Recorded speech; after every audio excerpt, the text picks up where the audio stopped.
Welcome to another episode of Beyond Beats and Culture. I am your host, Chase the Dark Sage, here with my co-host, T. And we're here to bring you some more hip-hop goodness. Today's topic, or discussions, whatever's on the docket, god dang it, I lost my train of thoughts. We're going to be talking about new albums that are coming out. We're going to be talking about Future's honest 10-year anniversary. And we're going to be talking about the Infinity War that's happening in hip-hop. But first, how's your day? Or how have you been since the last episode? I've been alright, D. I've been good, but I've been really enjoying this beef. You know what I'm saying? I've been eating it up. Put all that beef in my mouth. You know what I'm saying? What? I ain't mean it like that. Like MF Doom said, hey, beef raps can get your teeth capped. some.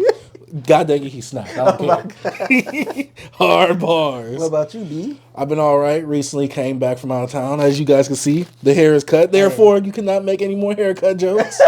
You know, they'll think of something. They'll think of something, man. That's why you don't have waves. Don't worry, they're coming. They're coming back. They're coming in soon. You just wait on it, god dang it. But besides how we've been doing, what have you been jamming since the last episode of the podcast? Man. I've been jamming. So, sometimes I like to go back, bro. So I went back into Dudley Perkins, also known as Declaim. He's a longtime collaborator with Madlib. Mm-hmm. So one of them times I sent you a Madlib beat, and I was like, "What do you think Freddie would do with this?" Oh. That's from like a Declaim beat. Oh, okay. So him and Madlib like pretty much grew up together. Mm-hmm. So he a part of the crew. So I never really took a dive into his like singing catalog because I know he has another. So Declaim is his rap name, but Dudley Perkins is his real name. But his real name became his alter ego, pretty much. Mm-hmm. And he has like his subject matter is totally different to like what other people rap about in his crew. He's all over the place. I really love this guy. He's really like a really humble dude. He's a veteran. Shout out to vets. You know what I'm saying? Mm-hmm. But anyways, we can get to this project called Little Light. It was a project that Stone's Throw put out for him. That they wanted him to do a little singing project. And he was like, I don't know how to sing. Stone Throw, what's that? It's a label. Stone Throw Records. What else came out on Stone Throw? A lot, Mad Villainy. Okay, that's why No it sounds Worries, familiar. Knowledge. Okay, that's what it is. It's really No Worries. It's a staple, yeah. Yeah. That's why, because I just seen it recently because I think the vinyl went up for pre-order. Yeah. I caught that Rhymes Like Dimes cover, you know what I'm saying? Oh. Hey, but anyways, this was my first time actually listen. Oh, sorry. My first time actually listening to the project in full because I only really knew like 2 songs off the project, which one of the songs I knew was a standout for me. But the projects, it's cool. I know it had a lot of mixed reviews when it came out like 2003. But I actually enjoyed it, you know what I'm saying? Flowers is my standout track on there. Madlib produced, every song on here. And like him and Madlib got some stuff that comes out like every year. They got like a project. It's like old stuff like demos they did back in the day. And he has everything titled like, there's an intro to this. And Madlib, dope beats, really cool stuff. Nothing like over crazy like he'll get Freddie. Like I feel like sometimes he get Freddie like some some of his best production for some reason. He should. I think he do. He should. If y'all haven't heard of Dudley Perkins, check out Lil Light, one of his debut albums with his singing. 2003, put out on Stone Throw. Really good project. Cool project. All right. Now, one of the projects that I've heard this week. Well, obviously we'll be talking about Honest, so we won't talk about it in this section right here. But I finally listened to Sir's Heavy, the R&B album. I will say that because my expectations was just set so high, it didn't meet my expectations. I'm not saying it was bad. Mm-hmm. I'm not saying it wasn't great. It was still a good project. Yeah. It just didn't meet my expectations like I thought it would. I saw some people really raving about it, which I guess my thing was I didn't really see why they were raving about it. No one really explained why. It was good. Production was good. Vocals was good. Yeah. He has a really good vocal performance overall. I don't think I'd be running to his music, but I did check out another one of his projects because I was like, Summer? Yeah, Chasing Summer. Fire. I like that one more than this. Yeah. All right, cool. I didn't know if I was going to be like in the minority of that, but I like Chasing Summers more than this. Now, Heavy, like I said, it's not a bad project. I think the first 2 songs was like really slow to get into, especially the one that had Ty Dolla $ign on it. But after a while, I'm like, all right, this is going up. It's like, it's just a ride. But Chasing Summer to me always kept that momentum that just I really liked. Chasing Summer was amazing. Yeah, Chasing Summers was really good. And it kept that momentum that I really, really enjoyed from the sound that Sir was giving. And this is my first time diving into Sir's discography. Check out November, bro. Yeah, I was going to check that out next. I was going to be in an R&B kick last week, but I heard Sir. I got like burnt out because of Heavy and then Chasing Summer. So I'm like, okay, let me try someone else R&B out. So I'll talk about that next after you give your project. All right. So my second project I've been listening to is, I don't know if this a band. I don't know if you pronounce it Oma, but I say OMA, I guess. Mm-hmm. But think they're from out of Australia. I could be wrong. I really knew my research, but I know they did the Isaiah Rashad 10-year anniversary Sylvia Demo Spotify performance. They was his band. But they also, like, last year they was putting out like snippets of their live performances of like Rap Snitches Kitchens or whatever, Doomsday. So they actually put out an album. I think it was in February. I could be wrong, but it was this year. Earlier this year. But you know, they do live instrumentation, but they remake, you know, songs like Doomsday by MF Doom. They did Nas. What's Nas? New York State of Mind. So they do like classic, like yeah. And were they the band that helped? I think it was Smino or Saba redo. They probably did. They probably the Roses. They probably did. I wasn't sure if that was them. It could be them. I could be wrong, but it could be them, bro. Because I know they collaborate with Isaiah Rashad, and like, you know, they're cool as well. Yeah, they seem like they're in that same campish type thing. Yeah, so my standout, my favorite was what they did to Doomsday with, you know, the Sade sample and everything. I love that. Wait, the first or second song off the album of Doomsday? Doomsday. With the woman singing on it? Yeah. Oh, I like that song, so I need to hear that. And that's the first song? I think so. Yeah, that's the first song. I was saying first song because I don't know if he had like an intro, like here comes Doom. Yeah. Like, you know, I don't. Yeah, I know how you do. Yeah, so that's why I said that. But yeah, that was my standout track on there. Really good album. You want to listen to like some live instrumentation, especially made by some classic songs. Check it out. Do they actually have the vocals of the classic songs, or are they just doing the instrumentals? It's just instrumental. Oh, okay, that sounds it's dope, bro. That sounds very pleasing and calming. It is, bro. It is. So, like I said, I've been on an R&B kick, so I wanted to re-listen to Summer Walker's first album, not her first project, but her first album. I'm like, God dang, this is a 10 out of 10. Still. What happened to her, bro? What happened? I landed on the track. She mixed business with pleasure, and she effed up because that album over it, amazing. Perfect to me. To me, there's no skips. The only skip I have is the song with the version without Bryson Tiller, because Bryson Tiller's on the earlier version. I mean, it's on the same song earlier in the album, but then she has the same song later on in the album, just without Bryson Tiller. I'm like, why'd you do that? I guess, but the one with Bryson Tiller was better anyways. But that project is so good, so amazing. It was one of the better R&B albums that I've heard within recent years. You heard an EP before, right? The one that's blue and black? Yeah, I heard that when it first came out. Yeah. So that's why when Over It came out, I was a bit hesitant to go into it because I was like, okay, the EP is cool, but it didn't make me really want to get her music like that. I was in love with her, bro, around that time, bro. I even followed her Finsta page. I remember when you was cleaning, girl. I remember all that. You had a BBL, pre-BBL, all that stuff. I remember you something. Oh my gosh. But yeah, like I said, I heard Over It. I've heard Still Over It when it first came out with my girl. I didn't really enjoy it, especially because the production on Over It is just so well done by London on the track. And now that she had a baby with him, and now he done her like he did his other baby mamas. Bro. Shame on you, Summer, for messing up that relationship, because god dang it, you could have had 2 back-to-back heaters. She got another man now, bro. I saw a picture, I'm like, bro, her BBL outrageous now. She just went downhill. She just looks like a hood ratchet. You know what she's doing? She's coming from like a clean, classy look down to a sexy red look. Well, it was like her not clean. It's got her old look wasn't clean because, you know, she had the tattoo on her face. Yeah, but it was like it was different. It was more presentable. Yeah, I don't know. You know, more presentable than what it is. Yeah, I wouldn't hire you. You know what I'm saying? But still, I might hit you up later on. But other than that, I don't know what happened to Summer, bro. Great. She's still a great, I think she's still a great. Did you listen to her last project? I haven't yet, but have you listened to it? No. Oh, yeah. I think it's like an EP, but I'm afraid to listen to it. Bro. I just don't want no bad image of Summer. Yeah, when I found out she don't shower, bro. I thought that was Janae Aiko. No, that's her too, bro. She one of those too, man. That dirt buildup in that BBL. Oh, my God. So, another album, mixtape I've been jamming is from an artist named Chris Patrick, called The Calm.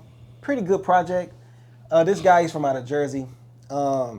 He put me in he's in the lane of like those the Sabas, the Sminos, and Chance the Rappers. Not Smino, because Smino's his own genre in my opinion. But I kind of put them in the same camp. You think so? I know they all collaborate. I know what you're saying, but yeah, all right, you could say that. Just I'm not saying they all have the same sound, but they kind of like in that camp. But kind of like how I'll put Tyler the Creator and Childish Gambino in the same camp. Not the same sound, but they kind of fit that certain image and certain fan bases. You sound like that artsy-ish? Yeah, kind of. Yeah. So like with Chris Patrick, he has really good rapping. He has some little he throws little melodies in there a little bit. He get introspective on this project. It was my introduction to him. I know he put out a project a few years ago. That's when I really heard his name. I think it was called The X-Files.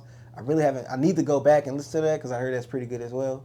I need to check it out. But I think this is a good project. You probably should check it out, bro. It's 9 tracks, really simple to get to. But I don't know if that's like your lane. If you ever listen to like Saba. I've listened to Saba's, the one with the prom song on it. The one with the black and white cover. He's like sitting on the. Carefully. Yeah, I listened to that. I enjoyed that. I haven't returned back to it since I heard it, but I enjoyed that. I haven't listened to Smino. I haven't listened to Smino on his own. Like no project of his own. Yeah, bro. But I've listened to Saba though. Saba's cool. Hey, Smino, bro. That last album, that first track, that production, bro, you gonna be like, I already know you gonna like that beat, bro. Hey, bro, Smino, insane. I'm telling you, boy, it's dope. But yeah, Chris Patrick, my standout track was Take Time for Myself. I really like that track, kind of related to me. So yeah, check it out, Chris Patrick, The Calm. All right. So another person who I re-listened to some of their projects this week has to be Big Crit, which is what stemmed our conversation earlier this week. I went to Cadillactica deluxe version. I was like, all right, let me see, because I haven't rated it in my app. And usually I like to rate albums on my app after I listen to them, rather than just like, oh, let me go based off my memory. Now I like to re-listen to the album and like really get a rating for it. That way I can kind of have it cemented somewhere. So I skip it around a little bit then when you hear that album. No, not at all. Not at all. Cadillactica's good. What are you talking about? What is wrong with him? Big Crit usually doesn't miss. His first album, it's not a miss. It's not bad, but you can definitely tell it went for that commercial mainstream lane, which isn't bad because Crit can make the trunk knocking music, but it didn't give us that balance of Crit that we usually get from the mixtapes. But Cadillactica, I feel like it also didn't give us that balance that we got from Crit on his mixtapes. Now, it was a good step forward in the right direction towards that, but it still wasn't all the way there. It felt a bit too personal, and I hate to say that because Crit is a very personal guy, but he always has that mix and balance of like ignorance with personal, and it was too personal. It kind of had the messages all over here. He even has a song with Lupe Fiasco on there. Like I said, the deluxe version has a song with A$AP Ferg, Lack Lack. Really enjoy that. But I also went to Crit Was Here, his debut project, but the streaming version, because I'm just like, you know what, I still want to support him, and I still want to listen to it on streaming. That way I can give it its rating. One of Crit's best projects, top 5 project in his discography. Crit Was Here is just such a strong, amazing project. I wouldn't say it's a debut project for him. It's more of a breakout project for him, where it's like, oh, if I want to put someone on the Crit or the project that kind of brought him into everybody's eyes, Crit Was Here would be that project. And I think Crit Was Here has a perfect mix of everything that you would love about Crit, from his production to his rapping ability to some of the beat selections that he uses on there and some of the actual topics that he raps about on there. It's a good album to mixtape or anything for like him to exit the rap game because he wasn't making it.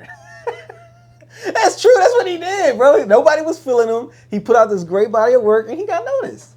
Because that's pretty much what he was doing. He was trying to... And guess what? After that... Hey, he was going to be a janitor somewhere. Fire. He's like Dylon. Because all he spits hot fire. Up until Forever Somebody Long Time. Everything after that kind of gets a bit shaky. Hey, bro was about to start sweeping up the cafeteria. No, he swept up the rap game. All the mess that was in it. He cleaned them up. Not great. I guess he did with Mount Olympus. Don't forget, it's on Cadillactica. All right, but let's go to your next album. All right, so I just left from Chris Patrick, but listen to that EP, mixtape, whatever. It brought me back to listen to Saba, bro. So I was like, dang, he put me in a Saba vibe. So I went back and listened to Saba album, Few Good Things, that he put out in 2022.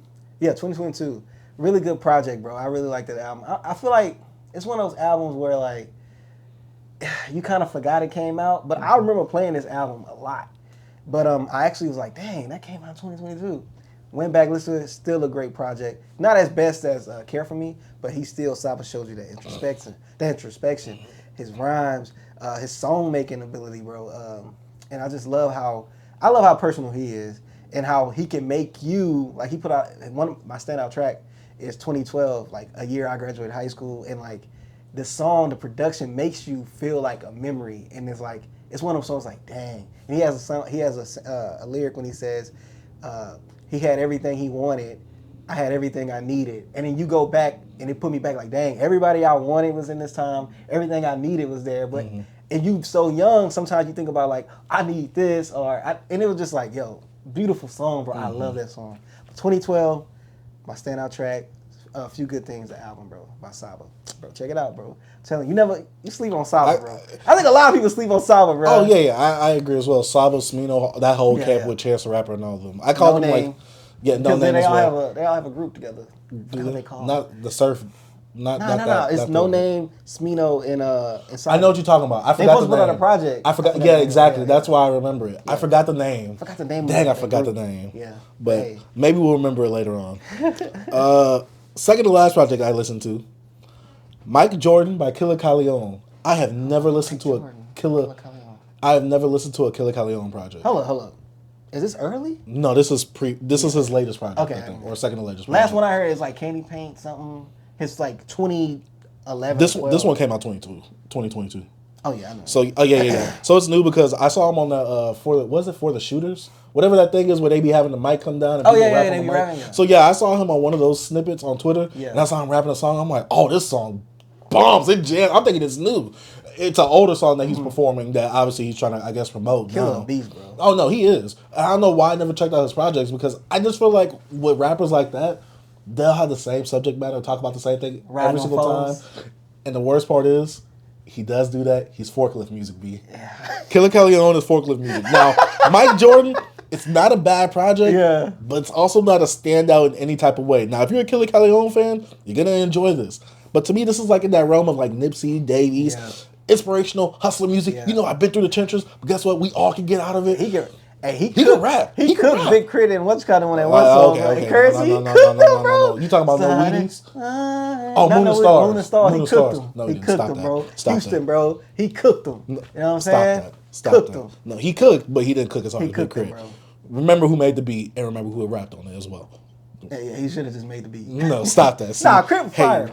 But yeah, Myke Jordan, Killer Calione. If you want that inspirational Nipsey realm type of music where it's just talking about, I'm getting money, you need to get money, you need to get your family out the struggle. Yeah, you need to drive the forklift around the warehouse, you need to get those packages off the steel beams.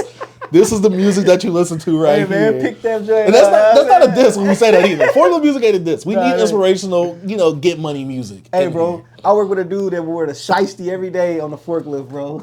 No, he needs to be out of there. What you think? He got fired, bro. Bro was still in time. Like, let's say you still in the packages. Bro, tell us something. This easy work. Like, what are you doing, bro? They gonna catch your candy jam. Bro, Nipsey didn't want you to do that. Facts. He wants you to get it the right way. Bro's out there, stealing.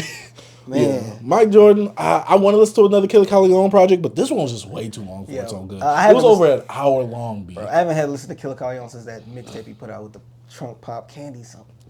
All right, anyways. I know he has some projects with Slim Thug. Yeah. And I'm not going to listen to them. He used to be in Boss Hog Outlaws. Yeah, I'm not listening to them, though. Yeah. I hate the way Slim Thug raps. I still hate it. Man, hey. He's still legend. He's still legend. Legend doesn't mean he's not legend. Yeah. I just hate the fact that he didn't evolve his rapping style from that time. He sounds the exact same, just on modern production. And sometimes to me, he just don't fit. Slim Thug, I love your business acumen, bro. My last and final, it'll be from Cavalier. He's an artist, and I've been knowing about this guy since my late high school, early adulthood, because he was putting out.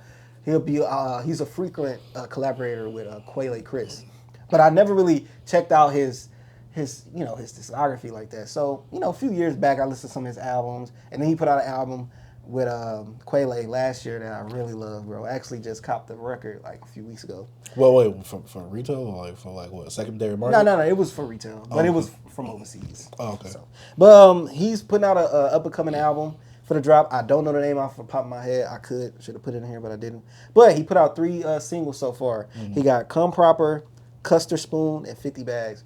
All 3 of these are fire to me. Love them. Over like really smooth production. How he raps is like, I really can't explain him, but he's more of a like really smooth type underground artist. He rap about, black struggle, hood stuff. He got a little clever lines. I think you should check him out. He probably ain't gonna be your cup of tea, but somebody out there might love him. Mm-hmm. Cavalier, he recently got shout out by Earl. Earl did an interview. He put Cavalier out there, but that's like a good look. Earl be putting people on. He tapped in. He seems to be tapped in. Always, but I feel like he's like, I don't want to say that, he's like the MF Doom now. Of underground rap. Kind of like how like everybody like really respects him at a really high level, but also how like he's probably like the most popular out of all those. And because of the spotlight he had before. Yeah. Well, yeah, which I'm not saying like, he's literally like MF Doom, but I feel like he's now the face of underground hip hop like an MF Doom was. You think so? I think so, because when it comes to Earl, like if people know who Bodie James, Rock Marciano, and all of them are, and other people that are in the underground, like what's his name, the Chris dude, the one I listened to the last week. What are you talking about? Churches. He has Billy Woods. Oh, Billy Woods. Yeah, I feel like you would know Earl. Yeah. Just from association. If you know Alchemist music and stuff like that. So you saying if you know them guys, you know Earl Sweatshirt? Mm-hmm. Of course you gonna know Earl. But I'm saying Earl. But I'm saying that's why he's the face. I'm saying he's the face. Like I don't want to say he's a leader of the underground, but like when it comes to, it's like he's not mainstream. But when it comes to underground, he's like the most mainstream of the underground rappers. I understand. That's what I'm saying. Like he's but like the face. When you say MF Doom, it's different because when you think of MF Doom come up, it wasn't like that. No, not the come up. I'm not saying come up. I'm saying like the face of underground now. Because MF Doom was such a prolific person within the underground space, I think Earl is now in that new seat of like, boom, who's the face of the underground? Yeah. Like who's that guy that everybody wants to rap with because he just raps well and everybody respects his pen game? I think that has to be Earl. And I think over the years, especially with us watching him grow as like who he was from OF or Odd Future, Wolfgang, whatever, to where he's at now, I didn't expect this trajectory of him. I think it's more probably Westside Gunn. As the face of underground? See, I wouldn't put him as underground. I feel like he's in the middle of the underground, but not yet super mainstream. You get what I'm saying? I'm saying Westside Gunn is like everybody know him now. Mm-hmm. So Westside Gunn came from the underground and he rose up. Yes. Earl Sweatshirt came in the spotlight. Earl is like how Lupe is like. Lupe was mainstream, but he had number one. He had big hits. But he's a rapper's rapper. That's why I feel like Earl is a rapper's rapper. So but he raps with these guys. Here's the difference. Here's the difference that we have. I think Westside Gunn is more popular and he's more mainstream. He's not more popular than Earl. Oh, he's not? No. I think if I were to go, because I'm saying Earl is known by people. That's what I'm saying. See, I think it's weird because for non-hip hop heads, I don't think they know who Earl is. What you mean? Non-hip hop heads, like casual hip hop listeners. They know who Odd Future. They know all. I'm saying they will know a sign of Earl Sweatshirt. That's what I'm saying. No. You don't think so? A casual hip hop listener, like a casual, like I don't like. If we're gonna talk about a casual hip hop listener, like what do that mean? Because is it a such thing? A casual hip hop listener is who you're gonna know artists. Like, okay, how about this? Someone who literally seeks out like more music besides what's popular. I think they'll know who Earl Sweatshirt is. You think so? Yes, because like if you're a casual hip hop, I don't even think that exists. Think about that. I think it does. How? I think it does. Like people that don't like really seek out like that type of music. So a casual hip hop listener, meaning someone that just listens to hip hop, they enjoy it, but they're not like the biggest fan. Like, oh, let me. Also, like, oh, I'm just gonna listen to. Oh, Drake got a new album out. Travis Scott got a new album out. Yeah. I think Westside Gunn is like closer to there than he is the underground. I'm not saying he's all the way there. I think he's like in the little. So you think the casual listener would know Westside Gunn before they would Earl? Yes, I think that he would. I think they probably wouldn't know either. Because remember, Westside was on some popular albums. Yeah, but I'm like, all right, if you go casual, right? Mm-hmm. We're looking in the camera here. Mm-hmm. So if I go casual, you're gonna say, okay, Drake. Okay, you know who Drake is. You know who Travis Scott is. You know J. Cole. Mm-hmm. You know, you wouldn't even know who Freddie Gibbs is if you're casual, right? Correct. You wouldn't know who Big Crit or none of them is. So, you probably wouldn't even know Currency. Maybe, yeah. But like, I'm like, who is that audience? Who is the casual listener?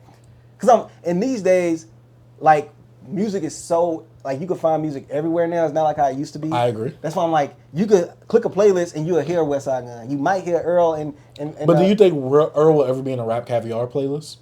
I don't know. Have he ever been? I don't think so. Was he ever in him and Vince Staples song? I feel like Rap Caviar is like for like the super mainstream stuff, like a Quavo, like the Migos. Yeah, but the guy that runs Rap Caviar. I'm not saying they're not like a hip hop head, but I'm saying he's a super hip hop. But I'm saying like it's. But I think he knows how to curate it. I feel like he knows how to curate it. Whoever that is, he knows how to curate it well for like the super mainstream person. They'll know every single artist within Rap Caviar. Like, there's not going to be a single. I know what you're saying. That, like, you've had all like those big old radio songs or something. Like that. Huge radio songs. You get what I'm saying? Yeah. Like I said, I'm not saying Westside Gunn isn't underground, but I feel like he's closer to the mainstream than Earl is. But I feel like because Earl's been out so long, I can see why you say that. Yeah, I just think people would know who. I think a casual probably wouldn't know who either are. Yeah, I agree. That's why I'm saying I think. But I think Earl. If out of the two, I think Westside Gunn is closer. But I think Earl probably have more ears to him. Like people would know who Earl is before Westside Gunn. That's what I'm saying. That's what I believe. More people? Yeah, that's what I'm trying to say. I think the casual wouldn't know either or. I agree. Yeah, I agree. But like I said, I'm saying Westside Gunn is closer to that mainstream than Earl was. Yeah. In terms of like sound, I think I think West Side Gun is a lot more accessible sound wise than an Earl would be. Yeah, especially now how what Earl took, because like how West used to sound before, in his latest album he tried to introduce more like trap and stuff.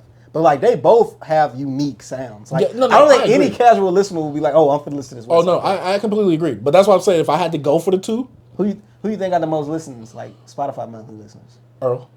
I think Earl. I think Earl might have the most Spotify listeners over West Side Gun. Let's look. But I feel like West Side Gun, he's like really buzzing in terms of like. West Side Gun got more. He got 3.4 million. Yeah, Earl got 2.7. I was wrong, but I feel like I am kind of right still about more people would probably know about a. I think West Side is that. I'm saying West Side is that new face, bro. I'm telling you. You think he's the face of when it comes to the underground, bro? Like, I'm telling you, bro. I watched this dude come up. The people he aligned himself with, like, you know, he was with the Rock Marciano. See, I'm just saying Earl's stuff is different. How he came is I can't put him in that because MF Doom, how he came up is he would align himself with these people like rapidy rap people, and West aligned himself with the Rock Marcianos with the mainstream people. Nah, no, he didn't. Nah, he wasn't with them, bro. This is I'm talking about. That's later. That's later. I watched his come up. I thought you meant overall. 2015. I'm saying I'm looking at a come up. I watched Earl come up, but I'm saying West Side Gun is tapped in with everybody when it comes to all those people. If we went from Mike Homie, he was with West Side. All these people, Rome Street signed with him now. Bodie James signed with Griselda. Oh, I didn't know that. All that. Yeah, I'm saying, but like he's having some with Alchemist, Apollo Brown. I'm saying West is that guy, bro. I need a West Side Gun and Alchemist. Yeah, when you said Earl, I'm like, nah, they got an album together. West, it's him and his brother. I told you about it, Hall and Ash. I was telling you about it. It's Alchemist. Hall and Ash. No, I mean, who else was on it? Him, Conway, and Alchemist. No. I just want West Side. Just West Side? Yeah, just West Side.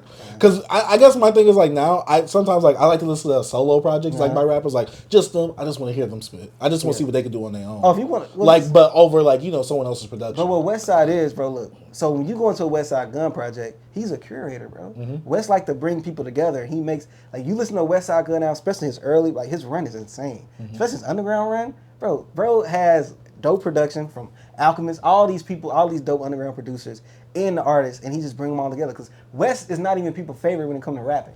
He's just not. Conductor Williams, who you think he come from? That's from West Side Gun Tree, bro. Oh, see, that's what I'm trying to see, bro. You don't even know this, bro. I'm like, bro, I'm trying to put you on. West, I guess I wouldn't consider, like, I don't consider him underground. You get what I'm saying? Now you don't, but he is. I'm saying West. I'm not saying that he would never was. Well, what Benny come from? Well, all these people come from West, bro. No. But see, I'm not saying that he's not, like, he was never underground. I'm just saying in terms of like his upbringing is totally different, bro. No. But do you think that West Side Gun is still underground? He still has that underground with him, bro. He just no. Do you think he's still underground? Bro, look, let me explain this to you. Okay. When it comes to underground, it's not the same no more. Like I agree. Like, because music is everywhere now. Anybody could be in a playlist, and then like, oh, who's this? It's no like, oh, I'll go to this, and you find No, see, I agree. I don't think underground is the same. I just feel like it's lower tiers, and I feel like West Side Gun tapped in with bigger artists because everybody collaborates now. Like, Conductor has Drake and J. Cole's freaking placements on albums, bro. That's insane to me. You know what I'm saying? So I'm like, it's different now. I feel like we're all intermingled. Because, like, people in the mainstream, they've been connected to the underground. They just wouldn't acknowledge it. They knew, and the people from the underground would be crapping on the people in the mainstream, but they would listen to Jay-Z and all of them. They was doing this. They all have a respect for each other, bro. But it was always this, like, you got these fans that'll be like, oh man, I don't listen to that, I listen to this. You know what I'm saying? I fell in that category before. I was like one of those elitists, underground elitists, you know what I'm saying? Nah, it's not the same no more. That's gone now, bro. You think so? No, it's not the same, bro. What, the elitism in hip hop? I'm saying you still got those people, but I'm saying it's not the same no more. You got Alchemist. Alchemist. I agree. That's not the same no more. I'm never comparing that. I'm saying in terms of like nuance. Yeah. Because stuff is going to change and nothing is going to be the exact same. But I guess for me, I feel like, and this is what I'm saying, where I feel like Earl is the new face. I get what you're saying about West Side Gun. Do you think West Side Gun is a better rapper than Earl? No. But that's what I'm saying. Like, Earl is one of those people that he's respected, but he's also like really talented with the pen lyrically. To where, like, look at the Debating Hip Hop. Look at the Debating Hip Hop's top 10 list of lyricists, right? Earl was on there, correct? I don't believe so. I don't remember. I think Earl was on there because I think I put him on a thumbnail. But if you want to do rapping, that's Billy Woods. No. But I'm saying in terms of notoriety, Like, people know him. Yeah. He's the most popular out of those spitters, out of those top 10 spitters. The only why I take I know you bring the lyrics and like who's a better rapper, but I also bring in up like they're like the up. See, I get where you're going at now. I get where you're going at. Me and you are. Yeah. I think my thing is like, oh, this guy is like most notably, this guy because of his rapping ability. So that's why people like are associated with him. People want to rap with him. Westside Gunn, I get what you're saying. He's the head in terms of like he's the face because of all the things that he's tapped in with around the underground. But I'm speaking from a purely rap standpoint, notoriety wise. I feel like that's Earl over like a MF Doom. I get what you're saying. I feel like if like who would you think is closer rapping wise to MF Doom, Earl or Westside? Who's more MF Doom? Who's rapping technicality and ability? Like, who would you put, like, toward, like, who is more of that? Earl or Westside Gunn?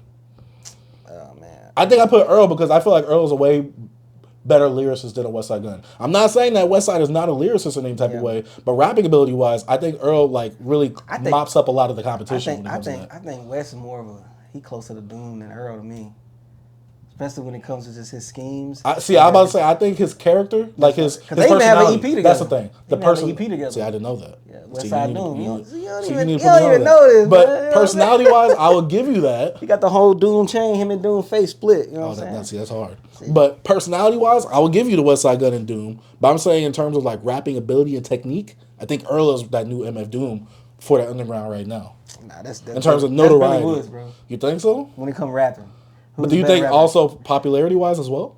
Nah, but MF Doom wasn't popular. Me, you gotta amongst the underground. No, but I'm saying you're comparing to like MF Doom hype now. That's what I'm saying. MF Doom died and became bigger. No, but everybody who was the most popular underground rapper just back then in general? Most popular underground rapper. Most popular underground rapper back then. I wasn't in it like that. I was young. I wasn't in it, but Doom was one of them guys. But you had a whole movement with LP, a whole group, bro. Like, I'm just saying, it was different, bro. I'm trying to tell you, V. I don't know. I can't say Earl, bro. I think so, V. Nah, bro. I don't know, bro. It's probably Wes, bro. I think it's Earl. I get why you say Wes, but I think we're arguing two different things in that aspect. Like I said, I get why you say You're talking about rapping ability, though. Yeah, and I know people in the underground that's rapping better than and Earl will give them shots out. Like, when you go Mystique, you can go Mac Homie with Mystique. Don't show his face. How he put out his music is different. He's more like artsy, like, bro, he treat every release like it's an art piece. Like, it's more around that. And how Doom used to do. Doom had like his whole gimmick when Doom wouldn't even show up at the show. He's the villain, bro.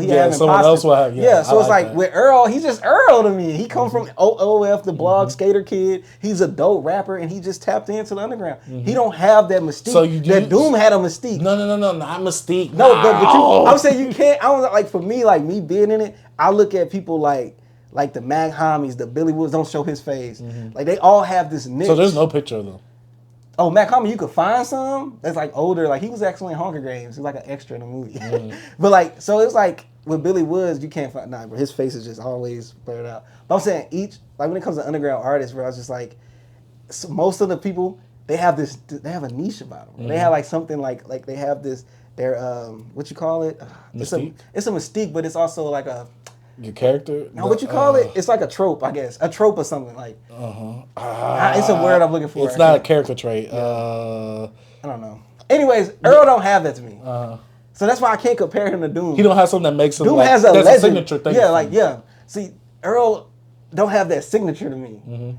Doom, Mac Homie does. He's just a great Rock rapper. Marciano does. You know what I'm saying? Westside Gunn does. I'm saying it's more than just good rapping when it comes to if you bring up Doom. It's more to that. That's why it's hard for me to put to say that Earl is that. I think so. You just go by rapping ability. And some people don't even like how Earl rap. Oh yeah, I don't. Yeah. See, look, you that guy. But hey, this a clip. You know what I'm saying? This a whole clip. Like who is that? Oh, bro, man. I think it's more people, bro.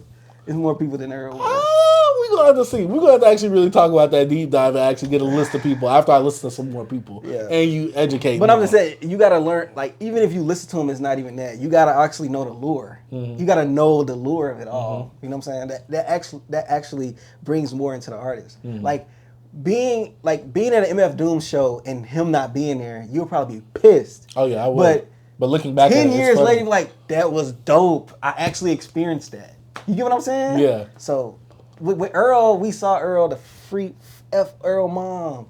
Free Earl T-shirts, him being in Guam somewhere at a all boys school. At all boys school, Yuck. man. Like, you know what I'm saying?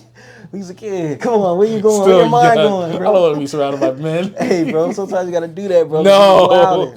But I don't know. It's just different. It's just a different thing to me, bro. I just feel like Earl just like, he went from here to here when it comes to noticeability and like, that's it. Mm-hmm. He put himself in the underground because who he aligned himself with. Mm-hmm. Earl has those, like, it's like Alchemist is like that producer that's tapped in with everything. He has, he could call Eminem, he could call anybody he want, and they send them beats anybody he want. That's how Westside Gunn is. Earl can't get in tap with Travis Scott. You don't think so? No. They come from the same class though. What you mean the same class? They both from the block era. No, but that don't mean nothing. They come from the block together. But you don't think that he could get in touch with Travis? Like, he like, yo, Travis, can you give me a verse real quick? You don't think that can happen? But would they even back? No, they wouldn't. But you said he can't get that. He can't.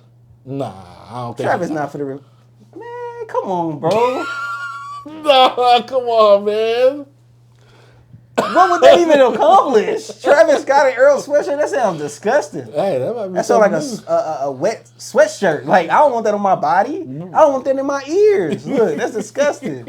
And then, Earl, like, come on, bro. That'd be horrible. Come on, but he should have been. Look, if Westside Gunn could be on Utopia, so can That's different. Wes is different. Come on, bro. I'm just saying, he's. I told you he's more accessible. He's way more accessible than Earl. You don't think he's more accessible? I never said he wasn't. Oh, okay. You was looking at me like he was, he was disagreeing. No, I did not say that. Earl, come on, bro. That's why I brought up like, nah, bro. Dude, put that man anywhere. I'm telling you. GOAT. He's making it happen. GOAT. All right. Was that your last project? Yeah, that was my last. I put out some singles. Oh, you said I was talking that about was singles, line with Earl. Yeah. My last project, you're going to laugh me out the room for this one. I'm not. Summer's best friend, Autumn.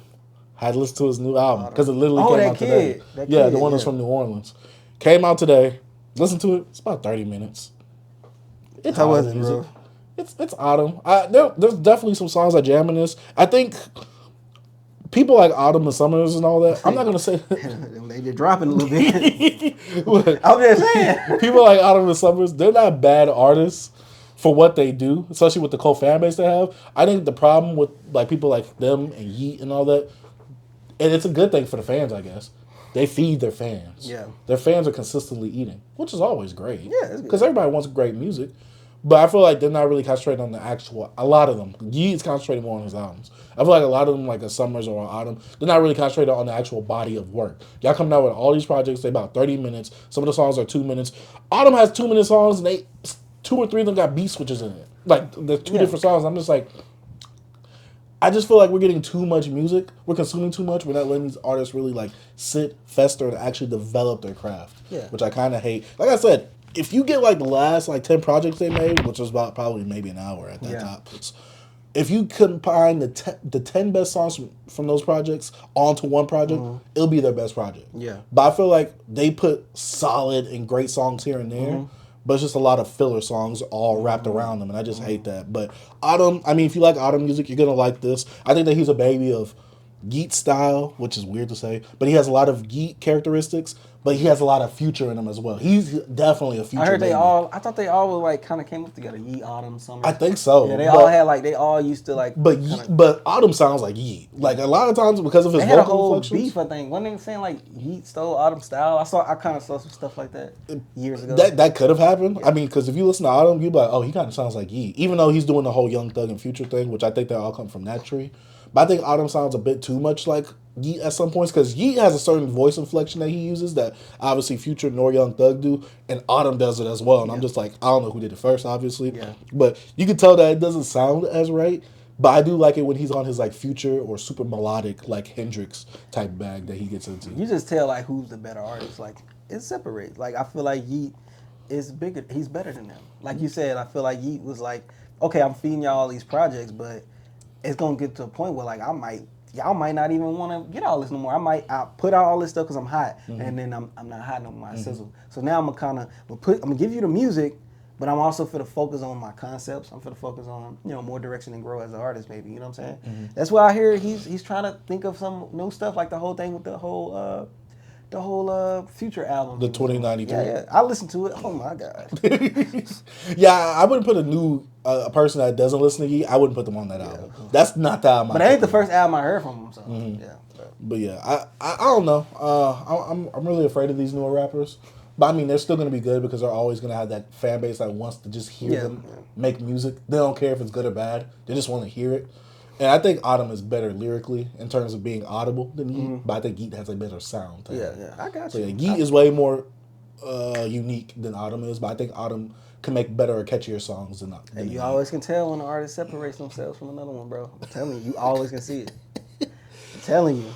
All right, but that's about it for what we've been jamming. We got a new segment of the podcast, vinyl pickups. B, have you been picking up any vinyls? Man, I picked up a lot. It's just crazy because we had this segment for like the last 3 weeks, but we just never. I just kept forgetting it. So what I'm gonna talk about is the pickups I always forgot. so I picked up.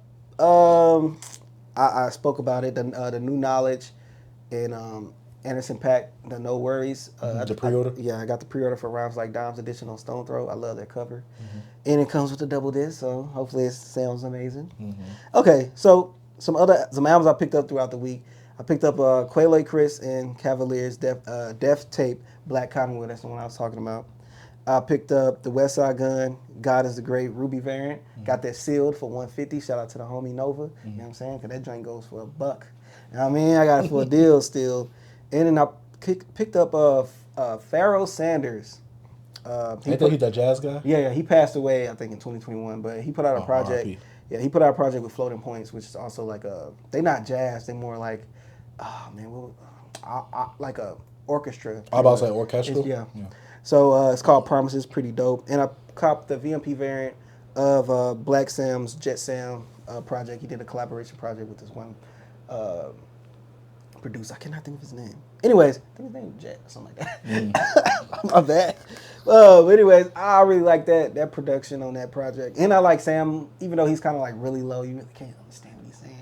But I don't know. I rock with the project, bro. Those some pickups I have put down. I bought some more stuff. Yeah. I just can't think of it right now. I just be copping, bro. I'm not even gonna lie. Oh, I recopped the Little Brother Listening, but I got the variant, so I want it.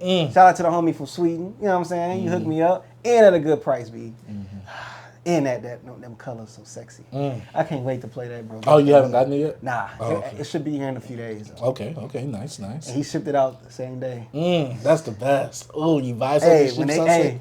Hey, they want that money, you know what I'm saying? Yes, sir. You got to drop in that account. Yeah, so those are my pickups for this week. You know, for the last few weeks, pretty much. All right. Yeah. But hey, you got nothing? Oh, yeah, I got some pickups. I did buy Chief Keef's Finally Rich, the VMP version. Well, that's the only version. Doing a sale? Yeah, I got it during that sale that VMP was having. Vinyl Me Please, if people don't know. They do a lot of variants or a lot of first-time pressings for a lot of albums. They do have the Young Thug. They for the repress. Yeah, I'm going to get all of them. You getting them all? I'm getting them all. I don't care how much they cost. I had so much fun, and that's it, I think, from out of that. Yeah, I'm going to get so much fun. Barter 6. Beautiful Thugger Girl. Beautiful Pretty Thugger Girl. And what was the other one? Barter 6. Dang, I forget. It's the Jeffrey. Yeah. Jeffrey. Even though they got the RSD one coming out as well. Yeah. So I don't know which one I'm going to go for. I'm not a Thug guy, you know what I'm saying? So. I like Thug. I don't think he's the best like a lot of people make him seem. But I was there for Thug before he started doing the voice inflection stuff. So yeah, I remember him doing the whole, when he sounded like Lil Wayne. Yeah, I remember when he was with Gucci Mane. And I was like, oh, he actually sounds like a thug. And when I heard him again, I'm like, he does not sound like a thug. Yeah, I remember looking at him being like, who is this guy? Nah, I thought he was a thug when I first saw him. But that was when he was still rolling with Gucci heavy. He was like a murderer. Yeah, I do want to get those. Chief Keef, Finally Rich, like I said, I got that one because it's a blog era classic. Yeah. It's a blog era classic. I do want to buy the Tyler the Creator, Call Me If You Get Lost, the Estelle State. It's a limited edition version with the deluxe, so I got to get that one because it is limited edition. Get it, bro. It's sitting. I know. That's why I'm going to get it. I got some coupons and stuff off on Amazon. One day is going to be nice. And the last two vinyls I got recently were the Freddie Gibbs, You Only Live Twice. Right. I got the regular version. You get it in? It came in while I was gone on vacation. So I got the regular version, which is the one that everyone could get that's mass produced. But then I got the rough trade version, which is the blue and white swirl. Man, I can't wait to open it. Oh, yes, sir. Oh, it's here? Yeah, it's here. I haven't opened it yet. Yeah, so I think the rough trade, because I believe that's like a UK store, right? Yeah, it came literally the day after I got the Empire. They actually they got US distributing too, but I don't know if they have a store. You don't know they have a physical store? Yeah. Well, either way, I'm eating. Real nice. And I also pre-ordered Blue Lips off of Amazon. Because Amazon don't charge. I still haven't pre-ordered it. I need to get it. Just get it. They don't charge until they ship. I've been waiting until it hit a store. If it go to Josie's, I'm caught. It's I'm one sorry. of those I don't want to wait for. I just want to grab it. You know But I mean, I'm gonna get it the day it comes out. I really hate I didn't cop. When you pre-order it, it comes out the day it comes out. I don't know. That's still one of my favorite albums this year. Yeah, we still gotta drop that episode too. We haven't dropped that one. We haven't dropped that? No, yes, we have. We haven't dropped it yet. Our top 10 of this year of. Oh, bro! I thought you were talking about the Blue Lips review. No. But if you do want to check out the Blue Lips review, hey, go check that out. It's on the channel. But yeah. Those are the vinyls that I've been copying, thinking about copying, and I have pre-ordered. That's what's up. Oh, and I want to pre-order that party just for the cover. I want to pre-order that. Nasty. He's nasty. That cover is hard. That's a lot of people do not like it. X videos cover, bro. Porn. It should have been sponsored by. But all right, man. That's about it for the pod startings. Yes, sir. The appetizer of the pod, which is pretty long for the appetizer. Yeah. Let's go ahead and get into the news section of the podcast. And we got a lot of albums dropping, so let's go ahead and run through them. Yeat is dropping 2 more albums this year, 2024, Lifestyle and A Dangerous Life. Come on, that's your favorite artist, man. I really have nothing to say. I will not listen to these projects. This would be a solo review for my guy here. Only if I feel like if it's like less than 14 tracks. No, oh yeah, he's not listening to it. I might listen to it. It's gonna be near 20. The deluxe is gonna be 30. I might check it out, but what do you think? I'm scared because Yeat usually has some type of like teasers or leaks and stuff like that to kind of indicate what sound he's going for. There hasn't been really any type of promotion. I think the biggest promotion that he's had for an album is 2093 because he had this whole aesthetic that was building up towards it. He actually released it in a timely manner as well. When it comes to Lifestyle and A Dangerous Life, even though it has this whole theme of like life with Y in it, I'm just wondering what the sounds of this is going to be. Is it going to be a mixture of all of his sounds? Why is it coming out with 2 more albums this year when he already came out with 2093 earlier this year? Why are you dropping 3 projects? Like I said earlier in our previous part of the podcast, this is when I feel like you're feeding the fans too much. But he might be doing all this because he might be feeling like his steam might be running out. And I'm not saying that it is. He might be on the clock for all I know. People might be getting tired of his song. People might think that he's not being innovative enough. Or maybe he thinks that, he had a really bad reception on 2093 and he might want to drop some more stuff to get the fans back. Right. I got something to say on that. Like, usually when you feel somebody's hot, you're like, bro, they everywhere. I don't feel that for Yeat. I'm not a Yeat fan, but I'm just saying, when I wasn't listening to Yeat, Yeat was everywhere when it came to people talking about him. Now I'm not feeling that no more. You want to know why? I feel like he was too unique with this sound right here. And now it's just everybody, like I said before in the previous video of us, me reviewing it, it's going to have the WLR effect potentially. Yeah. And so people might catch on to it later, or people might go back to it and like or really love songs later and bring them back into relevancy. But I feel like there's a lot of songs on here that ain't like TikTok worthy, so it's going to be hard for these songs to stick. Yeah, you got to be honest though. Yeat is not an artist like a Playboy Cardi. No. I don't think that.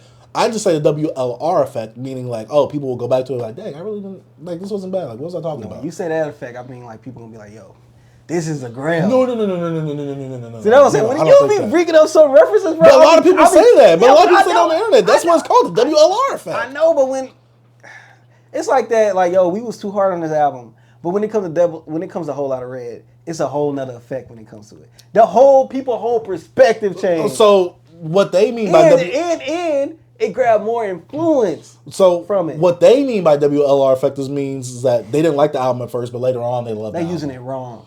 Wanna know why? Because WLR, Whole Lotta Red, to me, it grabbed, it, like you said, it has all these new babies and influence. I mean, Yeat's part of that. That's what I'm saying. I agree. And people didn't like it. See, I'm using it like they're using it. But I get what you mean. Yeah, that's how I'm using it. That's what I think about. When you say that, I'm like, oh yeah, because damn. Well, to me, I feel like a lot of albums, especially nowadays, don't have that effect. I feel like WLR, I'm taking it from a strategic, specifically the music of people's reception on the album, then later on how they feel about the album afterwards. Yeah, because I get people do change. Because we usually say, oh, it was too hard on an album. Yeah. You know what I'm saying? But I think it's going to be a whole lot of So you listen to the Chance the Rapper was a double LR effect? No, not at all. Nowhere close. I don't love that album. I don't like that album. No. He's talking about Big Day if you didn't watch the last podcast episode. That's how I re-listened to Big Day just to rehash my thoughts on it. But you think we was too hard on that album? I think we was too hard on it because just poking fun at stuff is fun, especially with the memes. But I think that it's a solid project from the first third, like from the first 8 songs, solid. After that, that's where the memes really start to come in. I think people just not the prophet like me. When I listen to a whole lot of rap, I was like, yo, what's so different about this? Sound like Cardi to me. I rocked with it. That did not sound like Cardi. That was Cardi to me, bro. That sounded like a prophet. That was a prophet. I was the prophet. Y'all late. You tripping off Dalit, bro. Heater. Bugging. This dude right here be late to the party. Hey, we be leaving. Like, you be like, hey, yo, what's up? I'm just showing up with the brew. We like, hey, man, party was like 5. We started this joint at like 5 a.m., bro. You're late, bro. Like, hey, deuces, bro. Hey, you jamming. Hey, did you buy WLR on vinyl though? I didn't want it. See, I bought the classic on vinyl, guys. I'm not playing that on vinyl though. Remember that. I bought the classic on vinyl. Waste of space. I need other stuff on my shelf. I want things that I'm gonna spend. I'm not gonna spend that album, bro. That album, I'm not spending that album. I'll play that in the car. That ain't playing in my household. My son gonna be like, what the? No, your son's gonna be like, Dad, I'm cultured. He's gonna start floating in the air, glowing. Nah, when I play that pink seafood, you know what I'm saying? That's when he like, oh, Dad, it's bedtime already? He's gonna get the pillow ready. He's gonna start making. Hey, that's good. Put it to sleep. You know what I'm saying? Excuse my friend. All right. Another artist that's dropping a project, Childish Gambino, says that he's dropping 2 more albums soon, no release date, and these are going to be his final albums. A lot of people are saying that the first one, Astiva? Yeah, Astiva? Something like that. It seems like it's going to be like, I guess, a more rappier version of 31520, which I actually talked about in the last podcast episode as well. And the last album is supposed to be like a quote-unquote soundtrack called Bando Stone in the New World. It's based off one of his like cartoons or anime or something like that he putting out with Zach Fox. Yeah, I think so. But yeah, Ada Vista, that's what's called Ada Vista and Bando Stone in the New World. It's supposed to be a reworked 31520, which I'm going to be very interested in that, especially with the cover right here. If this is the true cover right here, this is a very unique looking cover, especially since it's adding on to the actual 31520 album cover. So I'm very curious to see what that's actually going to sound like. What are your thoughts about this? My thought is like, I say 4 or 5 years ago I'd be really hyped, but right now I'm a fan of Childish Gambino. I'm a fan of Donald Glover. So I've been following more of his stuff because he's been mostly pushing out more of his movies and TV shows and stuff like that. So when it comes musically, Awaken My Love is like one of my favorite albums probably ever, bro. I love that album. But I don't know. I'm just not. You're not hot on Childish Gambino right now? Yeah. You're just more hot on Donald Glover. Yeah. So when it comes out, of course I'm gonna listen. I like the 31520. Yeah, I like that as well. But I wasn't even hyped for that. So I haven't been hyped for a Donald Glover project because of the internet. Mm-hmm. And that was like my hype of my fandom of Childish Gambino. Mm-hmm. But yeah, I'm excited to see what he's doing, but I'm not hyped. Mm-hmm. I hope it's some good music. Yeah, I'm very interested, especially since these are his last projects as Childish Gambino. Doesn't mean he might not make music as Donald Glover. Might make another moniker, bro. Exactly. So I'm very curious to see if he's going to just be retiring the name Childish Gambino, if he's still going to rap and do features with other people, which he really doesn't do that now. Nuh-uh. But I don't know. I'm very curious to see where Childish Gambino's going. Maybe he's going to quit music and actually just go into a different venture, or maybe he might quit rap, get a new moniker, go into R&B or something, or some other type of experimental type of genre where he could do whatever he wants, just not with the moniker of Childish Gambino, with all the expectations being on him as a rapper. I think he want to put this out because I think he know he's going to take a way bigger hiatus when it comes to the music, because I know he's a father, he's a husband now, and also he's diving more into, like I said, movies, TV shows, and I think he actually have a deal with somebody. I cannot think of it. I don't know if it's Amazon or what, but he's actually working on something else. He's working on the Star Wars, the Lando show. I think he's doing a show. Oh, it's a show? I thought it was going to be a movie. I think he's doing a show, if I'm not mistaken. I could be wrong on that. Something like that along the line. But I know he's getting a lot of buzz when it comes to this, his movie, his writing, you know what I'm saying? So I think he's going to focus more in Hollywood, bro, than it comes to the music industry. So I think he's trying to, put out that. Because even the soundtrack or whatever, it's going to be to something he's doing with an animation project. So see, I thought it was going to be one of those like artsy-fartsy things where you just put soundtrack in the title to make it sound like, oh, this is like the soundtrack of what you're going to be listening to for like your life or something like that. That's what I thought. He's actually putting out like an animation project. Like supposedly it's an anime with Zach Fox. You know what Zach Fox is? Yeah. Zach Fox is on Abbott Elementary. Yeah. And he's a comedian. Yeah, Tariq. And he's the comedian guy that does a rap like, oh, you need to be saved by Jesus or whatever. Oh, yeah, he be rapping, bro. He funny, bro. Yeah. And he's on the song with BFB the Pac-Man off his album, his first album. I've been following that dude for a while because I know he's actually like he actually deals in visual arts. If I'm not mistaken, like something like he has a background in arts, like a art background too. I don't know if it's creative direction stuff like that. Because I remember seeing him in music videos back in the day. I'm like, who is this weirdo? Like I remember him being in like the Made in Tokyo music video, like lifting like some weights and stuff back in like 2014 or something. Yeah, I his didn't Twitter know used to be fire, bro. I think his Twitter used to be wild. When he said about Akira Toriyama, I'm looking at him a little sideways. I'm like, he said about Akira, bro? He said Akira Toriyama. He said this day is 9/11 for all the autistic kids or something like that when Akira Toriyama died. I'm like, all right, bro. We got to pack him out. Exactly, bro. We got to pack him up, dog. Get him out of here. Bro. Well, all right. But he was speaking about himself as well. Nah, he could just keep himself. He could just talk about himself. Don't talk about everybody else. Oh my God. Don't talk about greatness like that. Next album release that's supposed to be coming out this year, Gunna, One of One. Hey. That album cover is horrible.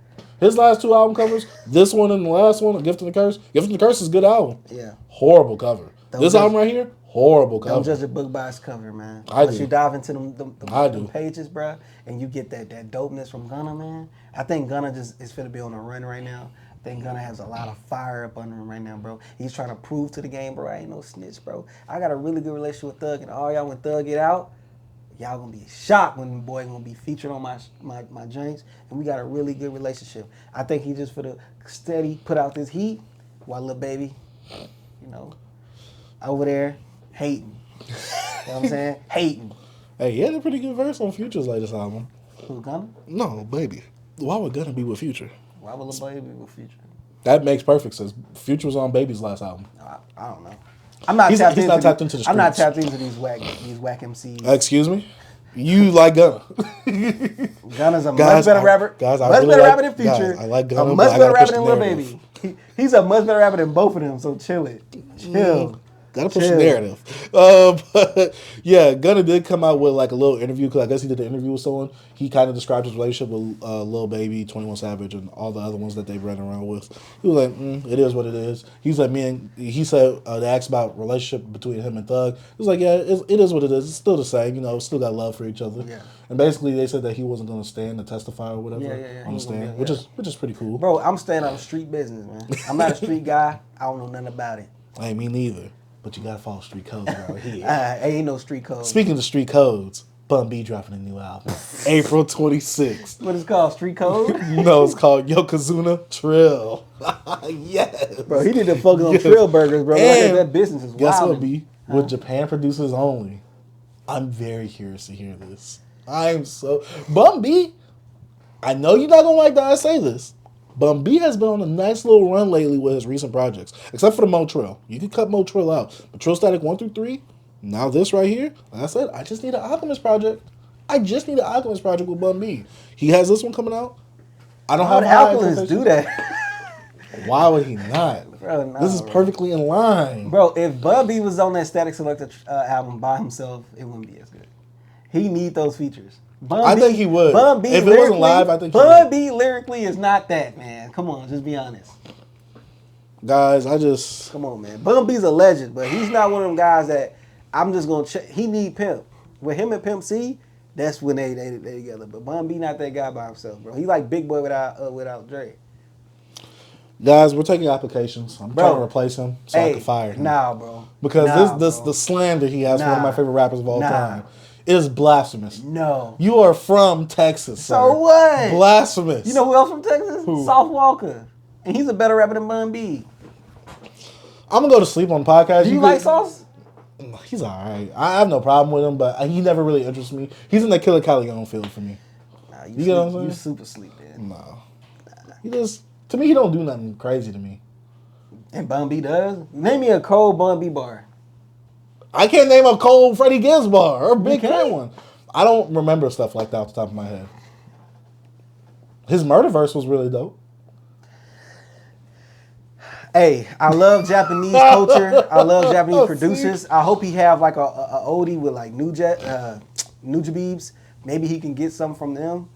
Even though RIP to him, a GOAT. Look at this cover, dope. B. This cover don't entice you to listen to it? Sound like it's pandering. Looks panderish. You see, yeah,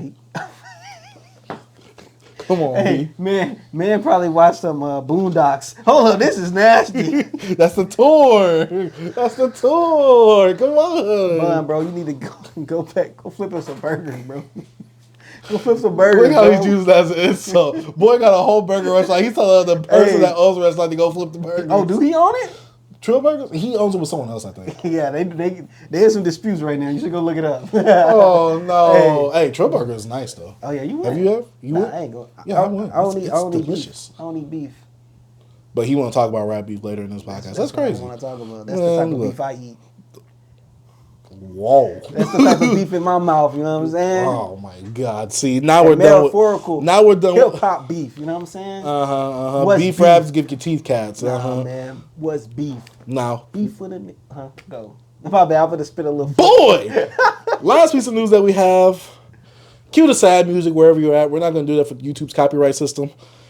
Myke C-Town from the legendary YouTube channel, DeadEndHipHop, one of the best, most influential hip-hop channels on YouTube. Yeah. In the culture. Yeah. Shout out to Rod. Shout out to FIFO. Shout out to BZ430. Shout out to Kinge. Yeah. Shout out to Myke. Yeah, bro. Myke is now leaving. Bro, that's crazy. Myke C-Town. He been talking about it though. I know. He'll be hitting that. He'll be like, I don't know how long I could do this hip hop. Just talk about hip hop stuff. Cause like it gets to a point, bro. I guess he's older now. Like and like they did that, and they've been doing it for like 12 plus years. No, I get it. I'm not mad at it. Yeah. I understand because I'm kind of going through a phase like that right now on my manga channel. Yeah. Where it's just like you talk about the same thing over and over again, you kind of get burnt out on it. It's just like people expect you to like have certain opinions, You have to have actual discourse with some of the people. So I get it. And like I said, he's been doing this since like I was in middle school. Yeah. I mean, obviously before that because they've had the channel before that. I've been watching these guys since like middle school, high school. Shoot, now. Yeah, you showed me them. I didn't watch them in high school. He showed me them in like 2013. Yeah, shout out to that Big Sean in the review. It was like 2013 I think it was maybe his second album, his sophomore album that I showed you, where he was like, Big Sean, I never knew he could do it. Go from bad to effing worse. I was like, oh my God. It's crazy because this guy was like, bro, you're like Myke C-Town. I'm like, what are you talking about, bro? So, I was hooked. I watched them like all, bro, the DeadEndHipHop conversations, like the reviews, they perspective, all of their perspectives, even when Roy got in front of the camera, bro, and not being behind the camera. Like, I actually love that. Yeah. I kind of wish he was in those older videos in front of the camera. I get why he wasn't, but man, just to see the evolution and growth of DeadEndHipHop, see where they're at now, and see one of the members, the core members leaving. And he didn't say that he's leaving Dead End as a whole. He's still going to be on frames per second and is the mic still on? He's just not going to be on the actual hip hop, channel or portion of Dead End. And one thing I want to say to Myke, bro, thank you, bro, because like you was the first guy I could see on camera that was a black guy, and me growing up, I listened to all type of stuff, but I couldn't show some of my friends the things I was listening to. They'll be making fun of me, bro, and like me watching him and him being comfortable like displaying the things that he liked, it made me be more comfortable of like actually showing people like, yo, I actually like this type of hip hop, or I actually like this type of rock music, and just being comfortable in my skin. And that's why I thank Myke, bro. Because like without Myke, I wouldn't have that representation. I think he did his job, bro. He affected a lot of us, bro. I agree. I want to give a huge shout out to Dead End because y'all have been very influential on some of the music I have and helping me. Definitely. Definitely FIFO. FIFO is my guy. Hey, FIFO gets a lot of hate. I love FIFO. I love FIFO too. But not like literal hate, but he gets a lot of like comments or criticisms. Yeah, I love everybody. But yeah, when it comes to Dead End, I think that they're one of the most influential, especially to me, hip hop media outlets. Right. When it comes to just doing this, because the way that they articulate or talk about albums is kind of the way I try to not form my opinion, but form the way I talk or articulate or give my opinion about music. And they've kind of helped me kind of bring it out in terms of like putting it to words what I think. Yeah. So shout out to Myke because he's also with all 5 of them. I believe it's like 5, right? Yeah, 5. Off the top of my head, I can't count. When it comes to Myke C-Town and all the different personalities that's on there, some of them give you the funniness, some of you give them the seriousness, some give you the outlandish, opinion. Some might give you the mainstream opinion. And there's always going to be like that Myke C-Town where he does come a bit off contrarian. Him and Beezy, they do come off as that, but it's not contrarian for the sake of being a contrarian. It's contrarian because they actually feel that way and it feels genuine. And Myke is one of those guys where I hear him talk about certain stuff, and I'm just like, why does he have such high regards for these people? Yeah. I'm like, this is not a Rick Ross. I'm like, why is he hating Rick Ross? But he loves the LP, you know, certain things like that. But going back and like, you know, doing more of my research on hip hop, listening to older stuff, I can see why he has this fondness or appreciation for some of these rappers, and why he kind of has a distaste for a lot of rappers, especially now coming up. So I will say that Myke, he did do his job. I think all of them are doing their jobs well, but I think Myke has done his job really well, and him bowing out. And this doesn't mean like a goodbye forever. He could be potentially coming back. Maybe he just needs a break or two. But yeah, Myke has definitely done his job, especially being the more alternative like kid on the actual panel itself. Facts, bro. Some of the best. Well, I mean, like I said, to me, they're the best media outlet when it comes to hip hop. Yeah. But man, some of my funniest moments when it comes to just like listening to music commentary comes from them. Bro. Oh man. Bro, like most of us, bro, on YouTube, especially in the hip hop, bro, like you're DeadEndHipHop babies, bro. Mm-hmm. Like when you were showing me them and I started laughing, like people actually review music. I knew we knew Fantano. Yeah, I knew but Fantano. That was the only person. That's the only one I knew. He seemed like he was the only person that existed. That's the only person I knew because only one I knew him because he touched all genres. I found him from like a rock album or something like that. I forgot, I don't know what album I listened to, but that's how I found Fantano. But I didn't know it was guys out here just actually doing hip hop. Even though I know Fantano did it a little bit. Yeah, he does it heavily. I didn't know, bro. Yeah. I did not know. And when you showed me them, bro, it opened me up to a whole other world, but it still wasn't many at that time. Mm-hmm. Like, DeadEndHipHop was like the focus. You know what I'm saying? And them guys right there, bro, how they don't get much appreciation that they should, bro. Yeah, they don't get the credit, appreciation, or love that they really deserve. Bro, they should be way higher than what they are. I hate to say it like this. I wish it was full time. They should be full time. They should be at over 1 million subscribers. Yeah. And I don't want them to just listen to music all day and things like that because I know that could be nauseating. Yeah. We got to do that now. But I don't know. I feel like this should be like the thing where this should be their job. Yeah. Like in terms of like they shouldn't have to work a full-time job like outside of this because it seems like they just put in so much work into this that they deserve their much due like love and appreciation. Yeah. But you know, some people want their other stuff too because I'm pretty sure they got really good careers outside of that. Yeah. Yeah. But I understand. Hey, I really appreciate y'all, bro. Especially, you know, Myke, you leaving, it hurts me because you that guy that I look for. Like, you the closest to like the perspective that I know I might lean towards. And he's like, you was that voice for me, and like it's pretty more and others like me. You know what I'm saying?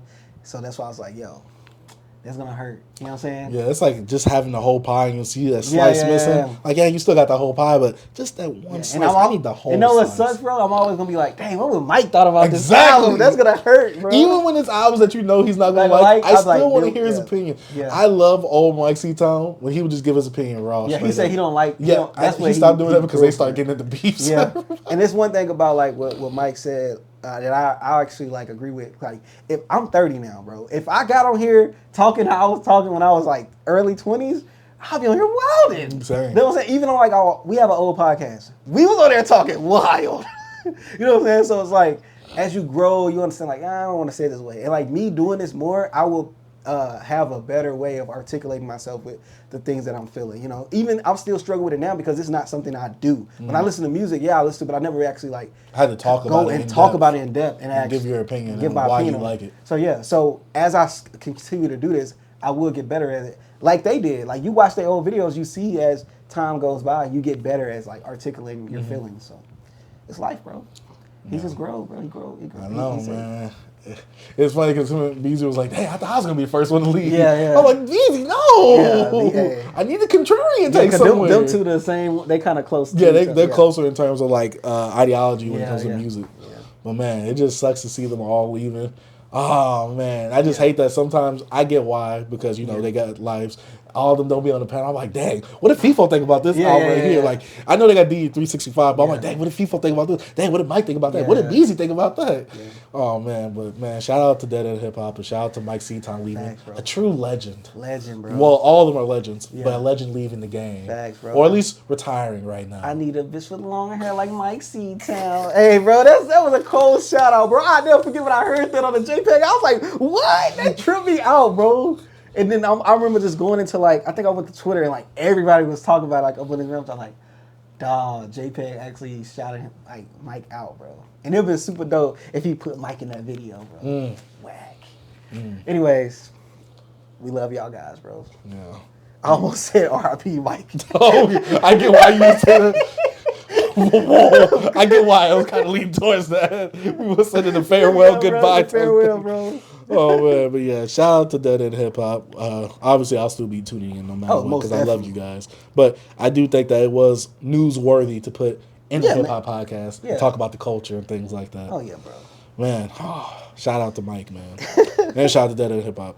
But with the news out of the way, let's go ahead and talk about the one album that we have this week, and that has to be Future's Honest, the 10-year anniversary. It came out April 22nd, 2014. It has been 10 years since the release of this album. It is his second studio debut album. I don't really count Pluto 3D as one since it's more of a compilation / deluxe version. Deluxe, yeah, just with some added songs and remixes and things like that. Had Diddy on that joint? Nasty. Oh, he's doing something at the same damn time already. But when it comes to Future Honest, honestly. You must say honestly, never mind. I never drinking it yet.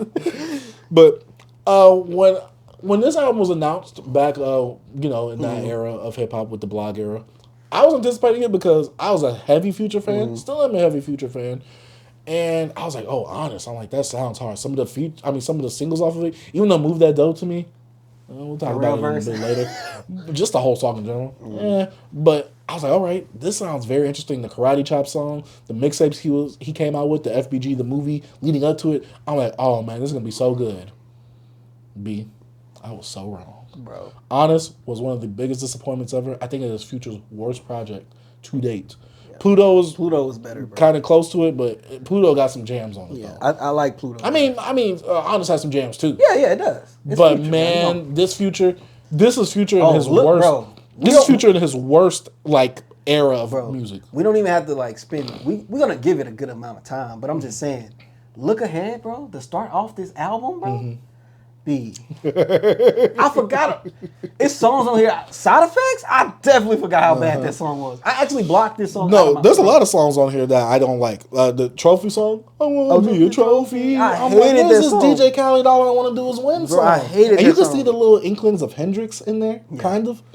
But man, this album to me was... Kanye on that. Yeah, I hated it. And Kanye's at one of his worst points lyrically as well. Somebody's wife, bro. This album is one of Future's, if not Future's worst album. There's some jams on here. Just because it's a bad album don't mean there ain't no jams. Like T-Shirt, My Mama, jams. But I'm coming there, buddy. Some songs I'm just like, and Honest is hard. The hardest song on the album. But man, oh my gosh. It's just, this is Future's lowest point musically. And we see why he transformed himself with Monster. Yeah. Which I can't wait till we talk about that album later this year. Or mixtape, I mean. I can't wait till we talk about that. But man, this is at his lowest point. He definitely needed that reinvention because while there are some jams on here, and it has inklings of all Future, it's definitely a commercialized Future, which I do not like. Yeah, you gotta understand the success he had on Pluto. Seeking that success from his up and coming album, you can tell with, some of the songs he went out, some of the projects some of the songs he was actually putting out, bro. Like the Trophy song. What's the other song? Let me look real quick. Like Move That Dope was a single, right? Yeah, Move That Dope was a single. I did not like that song as a single. Karate Chop was... it was cool. Yeah, Metro on the beat, right? Metro did that? Karate Chop? Yeah. It beat us so, no. He might have been one of the feature production. One of the feature... Oh, it was. Wait, it beat us so. Yeah, he did the production. But what was that? What was that tag? Okay. Maybe that's old dude, right? No, he's credited on here. Metro Boom was credited on the production. But I just don't know. That tag was weird. Okay, but yeah, he was right. Yeah, but it's some songs on here you could tell that Future was trying to get a song that can hit to the what's the song he had on Pluto that was big? Turn Off the Lights. Turn Off the Lights, yeah. It was he was trying to put that out there with some of these songs like Side Effects. Bad. Side Effects, I'll Be Yours. I'll Be You. It wasn't bad, but I think it was, to me, out of the singing tracks, it probably was my favorite. Mm-hmm. Blood, Sweat, and Tears, I didn't like that. Yeah. I didn't like that. Yeah, Look Ahead, I did not like that. I didn't like that. I like a good amount of these tracks right here. Shit. I hated shit. I hated that song. That was a single. I remember. Yeah, I hated that song. And then the remix, I wish the remix was on here. I liked it because even though it was in vain with some of the stuff that he was doing, in terms of the way he would make his songs from the mixtape era, it just brought that raw feeling back, especially coming off of Pluto. It's we had nothing like this on Pluto. Yeah. But in terms of the context of the album, even though I think it's a deluxe track, it's still not like a good song. I didn't like Covered in Money. I hated that song. I actually remixed that song on my old SoundCloud. I think it was all right. Yeah. A lot of these songs I'm like, okay. A lot of songs on here that I like, I remember them because they stand out. I think the best 4 songs on here is T-Shirt, Move That Dope, My Mama, and Honest. Never Satisfied, I don't know why they put the snippet version of Never Satisfied on the album because they came out with a full version later on. And that's what I was saying. I listened to it. I was like, why the full version of it? Yeah. Because Drake had a verse on that one, right? Yeah, but also, that came out first. Then they released the full version later on. Oh, see, that had me, I was tripping. I'm like, because it's been so much time. I was like, why is this song so short? Mm-hmm. And I was like, I thought Drake had a verse. Yeah, he does on the full version, which I don't think that full version is on streaming. Yeah. But I'm just like, why would you put a snippet version on your album? Yeah. I can see if you do that for the mixtape to get promotion for it, but why on the album with Drake? And I'll never forget, I was so hyped for Benz and Friends on this album. Oh, I was too. That was such a letdown. Like, nobody talks about this Andre verse because it was... Yeah, this is probably this might be one of his worst features. He's the best feature on here. Yeah, but nobody. But that's not saying much. Nobody talk about this feature, bro. Yeah, this song is just cheeks. I think the standout features really was like a Young Scooter. Yeah, because Young Scooter, he's one of the best features that you could get for Future at this time. Yeah. So yeah, I do miss Young Scooter. I wish he was on the newest album, which we're not going to talk about this podcast. We're going to talk about the next podcast. Wiz Khalifa. But yeah, Wiz Khalifa was cool. I just think that Wiz Khalifa don't fit on that. I feel like that was literally the radio pull. Like, I need someone that's big on radio. I don't like that. You like that song, right? I don't like Mama ain't radio. It's the same energy as Ish. Mama ain't radio. I like that song. It's hype. But also it goes into the hypeness with T-Shirt, Move That Dope, My Mama, and Honest. Those 4-track run. It's a nice run. Like I said, the best song on here is Honest. I want me a trophy. No, that's where it ends. Honestly, I don't even want to talk about this album no more. It just wasn't. I was like, bro, I saw it on the list. I'm like, bro, I haven't heard this album in 10 years. Me neither. And I'm like, I'm about to listen to this. I listened to it. The only reason I remembered it, nothing changed. I listened to some of the stuff a few years back was because Honest came up on my Spotify radio thing. And I'm like, I forgot how hard this song jams. This song jams. Honest is jams. I don't even remember. The song, not the album. I don't even remember the song. Hey, what do you do? Oh, yeah, I don't like that song. I don't like that either, bro, nah. I'm just being honest. Yes, that song is the best song on there. No. That song, come on, B. That's like a top 20 Future song. Not in my song. B, I think you need to listen to it again. But yeah. I listen to that song a lot. I just forgot I forgot. I listen to that song way more than like any other song because you play on the radio all the time. So, no. How'd you feel about Move That Dope? Looking back at it. Do you like the production? I never liked the song. You use the Migos flow? I like Pusha T verse. I'll say, hey, I knows better. Get it? I knows better. I was like, oh, that's the one time when you say get it? Yeah. And then you say it again? I'm like, all right, I kind of like that, though. But yeah, Casino, I get Casino as a heavy collaborator with Future. Yeah, don't put him on. I'm glad you don't put him on the song. Bro, I remember every time Pharrell used to rap and go, boop. Remember these missiles. These triggers. I'm like, oh my God, Pharrell, please do never touch a mic again. Especially after that Black Yacht Rock. I was right before. Bro, Casino is like, why? I'm like, why are you on here, bro? Because he's one of like Future's like what happened to him? Like I don't think he died with that whole era of Future. He died? No. I said died with the whole era. Oh. What happened to Casino? I feel like him. I heard his verse and I was like, but Scooter been around longer though. No. Yes, I agree. But Casino's one of those like, Future. This is my homie. Still around Future though, right? He hasn't been on any of his music. But I think, remember, Future had that big old breakup thing with Rocco. Free bag games and all that? Oh, yeah. But this was 2014, Rocco and Future. They wasn't cool then, I thought. I think they was. I think it was after this album they really wasn't that cool. I could be wrong, but yeah, I think once the divide happened with Sierra, Rocco, and all that, Future literally turned into a monster. And that created one of his best projects in his discography, Monster itself. This album was not a monster. I fell in love with a Cuban. That boy, Scooter. You sure he not with Future no more? He don't be hanging out. He's not on his music anymore. I thought he was still. I think the last thing he was on was Beast Mode. Yeah, last thing he was on was Beast Mode. Nah, bro, they still together, bro. No, I'm talking musically. Oh, but I'm saying I thought they were still friends. I'm saying they still homies. Oh, they might, yeah. No, that's what I'm saying. I think he's still in the camp. Like he's still in the camp. You think he's still like doing music, like helping him musically? I think he's still with them. Yeah, that's what I'm saying. He just showed. I wish Young Scooter. I was saying this on Twitter. I wish Young Scooter was on that disc too of "We Still Don't Trust You." he perfectly fits on there. Let's see if Scooter put Future on anything. I'm pretty sure he did. Future is one of those types where it's like, oh, you my homie? Yeah, let me go ahead and help you out real quick. Yeah. But yeah, it's weird to see Scooter not really on anything. Yeah, he put out an album. He ain't got Future on it. But still, he promoted Future new project. But I think he's still with Future, bro. Oh. Yeah, well, young Scooter, his homie. You a GOAT from that era. So I always got respect for you, Scooter. Even though you're not in any stuff recently, which is kind of saddening. Free band gang. But overall, this project was bad. Yeah. Honestly, this was trash. Yeah. Future, this was your worst project. And I'm glad that you had this in your discography because you created for one of the greatest trap projects of all time. You created a monster. Yeah. Like I said, you created the monster with this, but this one right here was very atrocious. And usually monsters are supposed to be atrocious. It's literally switched. The monster is a beautiful piece of work. I clicked it. I'm like, an hour. I'm like, oh no, bro. B, I'm not gonna lie though. I need this on vinyl to complete this Future collection. I got Pluto on vinyl. Do they have it on vinyl? VMP exclusive.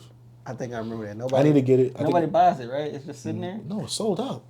I can't get it. Honestly. Honestly, who's making the album sell out? Bro. But I saw it on like Discogs for like 30 something. I'm just snag that up. Yeah, they probably. It's gonna be cheaper like that I did anyway. Say, bro, we not selling it. Let's just scrap it. Hey, man. Future, I'm happy that you grown from this into what you made after it. You gave us a dope run, but honestly, I'm still going. I don't like this. I just talked about it just to crap on it a little bit. It's pretty fun. But other than that, bro. This man talking about growth with the Mike C Town thing. Now he talking about crapping on Future now. Bro, but this old Future, he don't care about this album. I know he don't. Come on, B. This tied to Sierra. What do you think about that?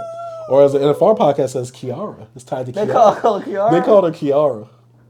They called Bonnet a Bonet. They said, when Future broke up with Kiara. I'm like, oh, we need to do the podcast. Hey, bro, I was like, yeah, we need to do a podcast. Let my guys make it, man. They gonna be all They right. can make it. It's just, sometimes with the culture, they not all the way educated. Hey, me, don't forget, with Zero Lil Flip, they inspired Travis Scott in that one song. Come on, man. Shout out to NFR, man. Y'all make us laugh. They are hilarious. It's unintentional laughing, but y'all are still entertaining. I think they have good music takes sometimes. Yeah, sometimes. Yeah. I mean, that's probably everybody says that we got bad music takes. They don't like nobody likes us. Hey, and I like it like that. I like it, bro. Hey, make sure you like the video if you haven't already. Facts, bro. Like us, hate us, love us. Yeah, but okay. We know what you're here for.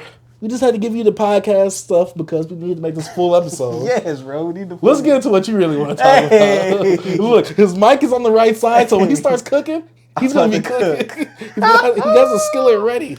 Now look. B. Go ahead and segment this. We're on the hip hop discussion section. I gotta go back to the date. Oh, bro. Look at him. He is prepared for this part. April 13th, 2024. This is one of the best days in hip hop, bro. I'm sorry. Like it felt like the era when like DJs was like snipping like a sneak peek of like a diss track. You know what I'm saying, bro? I spent 8 hours on a DJ Academic stream. I'm like, what am I doing? Bro. So, let's just set the whole thing when it comes to the stage, B. All right. Me. I just left my tax office, you know what I'm saying? I'm doing accounting stuff. It's tax day. Driving. Don't remind me of that. I had to pay my taxes. Yeah, I did that too. Oh, yeah, I heard. Yeah. So, I had to file extension. I still got more stuff. Hey. So, I get on the tweets, on the X. Bro, Drake. What happened? Oh, yeah. B, I'm like, what? Click. You know? I'm like, nah, bro. This AI. I'm like, is it AI? Like, because we had other previous AIs, but let's set the stage a little bit more because Kendrick Lamar dissed Drake and J. Cole on Future's We Don't Trust You. Yeah. Just to give us context in case people watch this in the future. Hey, bro, they know. They know what happened. I'm trying to set the stage for that day. That day. Continue. I was doing the flashback. Listen to the day, bro. Look, I'm listening. I'm like, this AI, but it feels different. I'm no lie, bro. It feels like there was actually some personality behind it. Yes, bro, because it was some stuff. I'm like, hold up.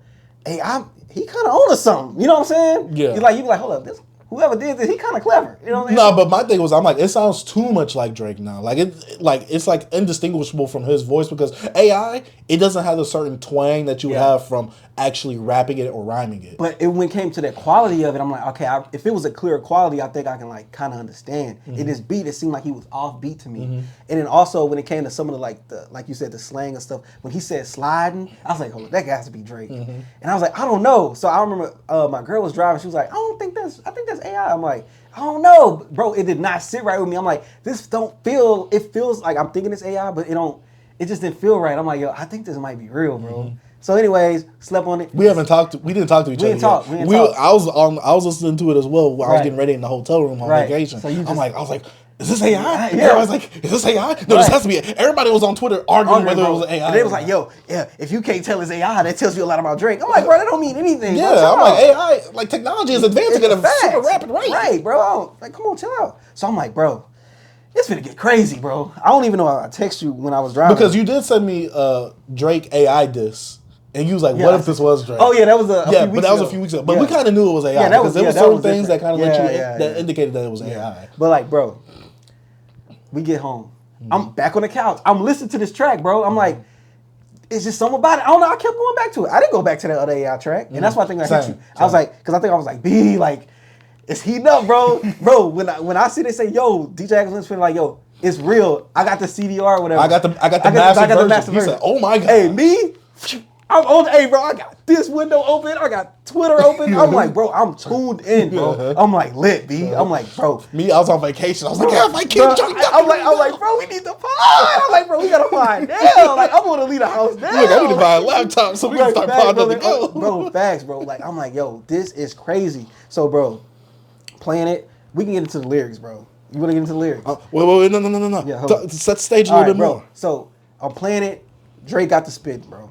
Like the first beginning, he had some like weak little lines when it came to like the fit. You splitting so much, your pants might rip. I'm like, all right, that's AI.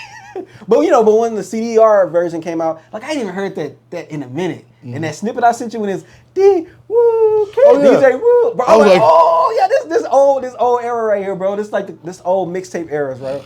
And then just like hearing that, and then Drake get the going. I'm like.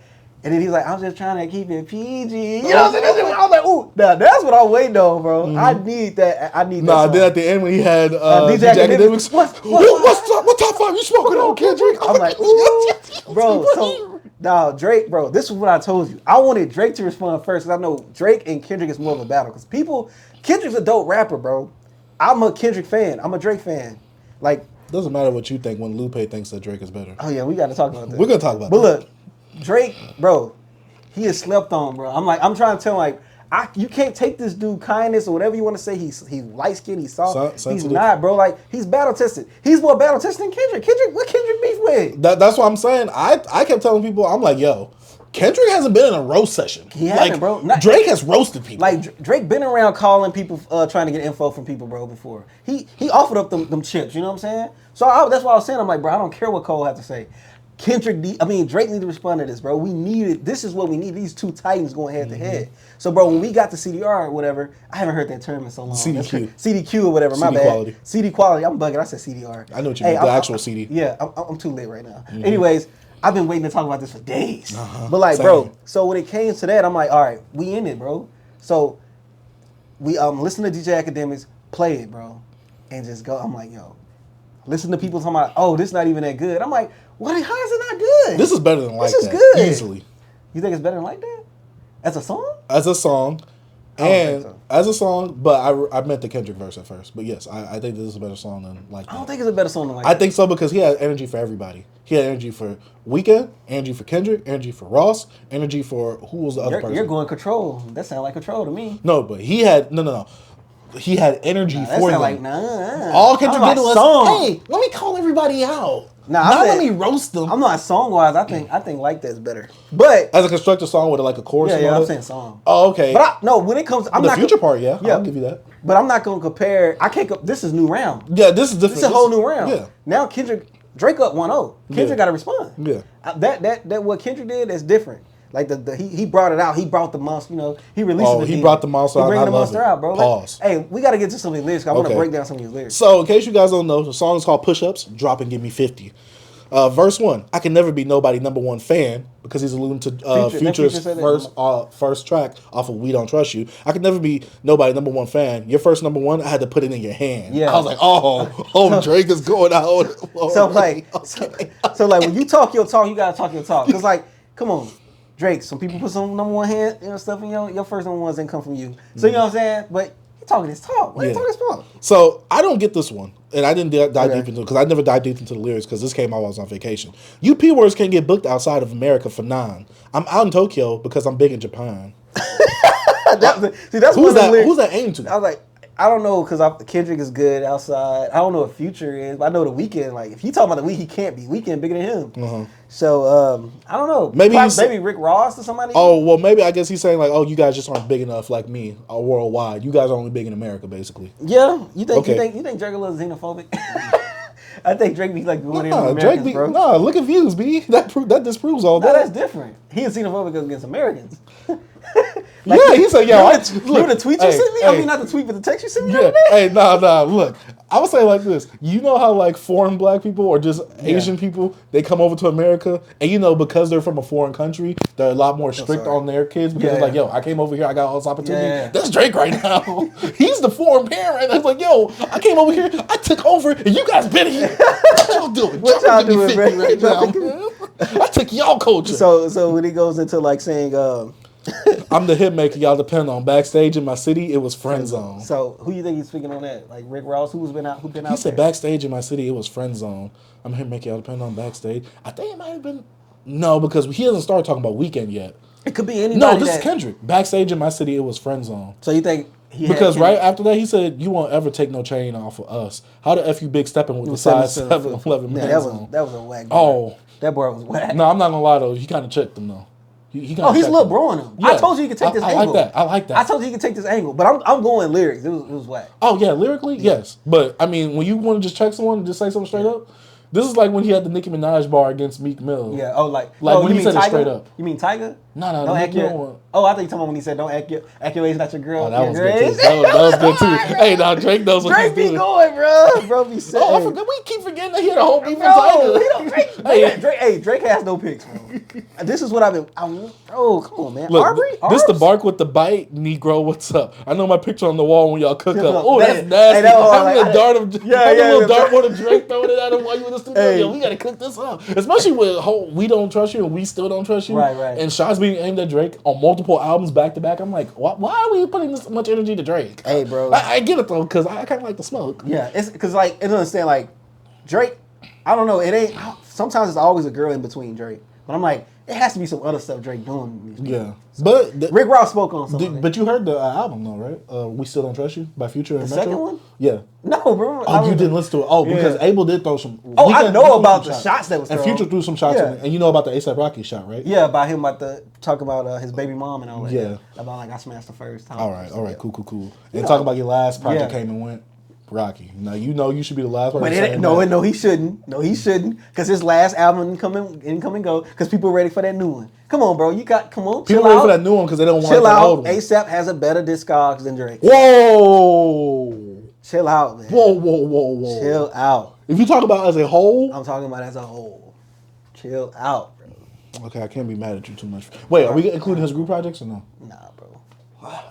Because you wanna do comeback season? You wanna do all those other? Huh? Replacement room? They not bad. Alright. Okay, look, let's keep going, man. I don't like that thing. It's kind of correct, but I don't like that though. Yeah, let's get sidetracked. All right. I know. Let me see. Extortion, baby. Whole career you've been shook up because Top told you drop it, give me 50 like some push-ups. Yeah, this bar was nasty. It was cold, nasty. But like I said, Drake got to talk his talk, but he got to understand, bro. You the same way. Look who you got around you, bro. Mm-hmm. You got Jay Prince now. You got all these people, bro. You know you dropping and giving them 52. Mm-hmm. Hey, and this stuff I'm not gonna bring up. Hey, no disrespect, Jay Prince. No disrespect. I know things, Drake, that you don't know that I know. You need to let me know. I'm not an insider. I'm not an insider, but I know some stuff. You need to let me know after this podcast. God dang it. I'm gonna drop some stuff by Drake. No. Right, your last one bricked. You really not on ish. Kind of true. Mr. Morales ain't really like that. What you mean it break? Like compared to like people talking about like To Pimp a Butterfly, Dang, and Good Kid, Mad City, where it was just only positive output. Mr. Morale and the Big Steppers. People don't talk about that album unless it's to actually strike up a conversation on whether it's good or not. Dang, they ain't do the same thing for All Your Dogs. Or it's the same stuff, bro. We in a different era, bro. Come on, be honest. We in a different era. I'm just saying we are. But Drake is Drake though. We always give. Bro, when I brought up Scary Hours, I brought that up to say, who talking about that? You said that yourself. Look, I'm just saying. I bring up receipts. It happens, bro. It happens to anybody. Scary Hours better than all of Mr. Morale and the Big Steppers. It was more talked about. It's better. B, now you're reaching. You like Mr. Morale and the Big Steppers? I have the first half I listened to better than first half or like first disc. I listened to the first half. I didn't even finish that album. I need to. The first disc or what? Yeah, I guess the first disc. Yeah, I guess the first disc. So you finished it or no? I finished the first disc. Oh, I'm surprised you didn't. Well, I see why you didn't finish it. You fell asleep right after. Nah, I didn't, bro. Audio NyQuil. See, bro, this shows where his allegiance. This shows where his allegiance lies. Me, I'm non-biased when it comes. No, I am biased. He's biased. I can admit when I'm wrong though, but I am biased. Drake, you got me. Bro. No, but you know, I bought Kendrick albums on vinyl. I got them on vinyl. That don't mean nothing. I still need to get Dang. Oh my god. But I'm not getting Mr. It's Morale. damn. I'm not getting Mr. Morale and the Poo Poo Steppers. No, bro. Anyway, let's get back to these lyrics. All right. What else to say? You better do that mother effing shit. Oh, wait. No. They make excuses for you because they hate to see me lit. Pull your contract because we got to see the split. The way you doing splits, B, your pants might rip. I was like, yo, AI wilding. What AI doing right here? AI was tripping on that one, bro. That was a bad lyric. See, you know what I'm saying? His pen wasn't heating up yet, bro. But that his second, his pen. You think it was still charging up? His pen was still charging up. It didn't have the juice yet? Yeah, he was. He put that line right there. I'm like, come on, bro. He That's put water in the gas tank instead of gas. Bro, that was AI right there, bro. Okay, you better do that mother effing show inside the biddy. Maroon 5 need a verse. You better make it witty. Then we need a verse for the Swifties. I'm like, yeah. None of this. See, none of this hit me, bro. I like that. Because I'm like, Drake, you did that whole little weird Taylor Swift video promotion on Apple when you was like in the freaking gym pumping up the Taylor Swift being all freaking zesty. You don't remember that? I do remember. See, I'm just saying, it's like, honestly, why are you bringing up stuff in the past, B? Bro, this is how I dissect stuff, bro. I'm like, bro, you can't say this, but he's trying to kill an angle that Kendrick can't go to, like a pop angle. He still can take that angle, bro. So chill out, dude. Hey, no, you didn't laugh when he said, "We need a verse for the Swifties." I was like, I thought it was whack. It's funny because me and my friends were talking about it because I was like, J. Cole been talking about more recently because J. Cole has more output when it comes to his features, and I'm like, the last feature that we got from Kendrick was the Hillbillies, Family Ties, and the Taylor Swift one that no one talks about. So it's funny to see that he brings that up when I've been talking about that for the past few weeks when it comes to Kendrick and his last few features that he came out with. But what do you think a Taylor Swift feature gonna do? Nobody's gonna talk about that. Hey, look at Juicy J and Katy Perry. What? That you remember that? No, but I'm saying when it came out. But you gotta think about that time. That's wild. Like, you don't think Taylor Swift and Kendrick is a wild? No, you got a big rapper and Katy Perry. You got freaking Juicy J. Come on, that's totally different. I still wouldn't see Katy. What world you be on, Kendrick and Taylor Swift? That's weird. No, it's not. Yes, that is. You was thinking, huh? You know what this all? You know what's weird? Like Taylor Swift and Ice Spice.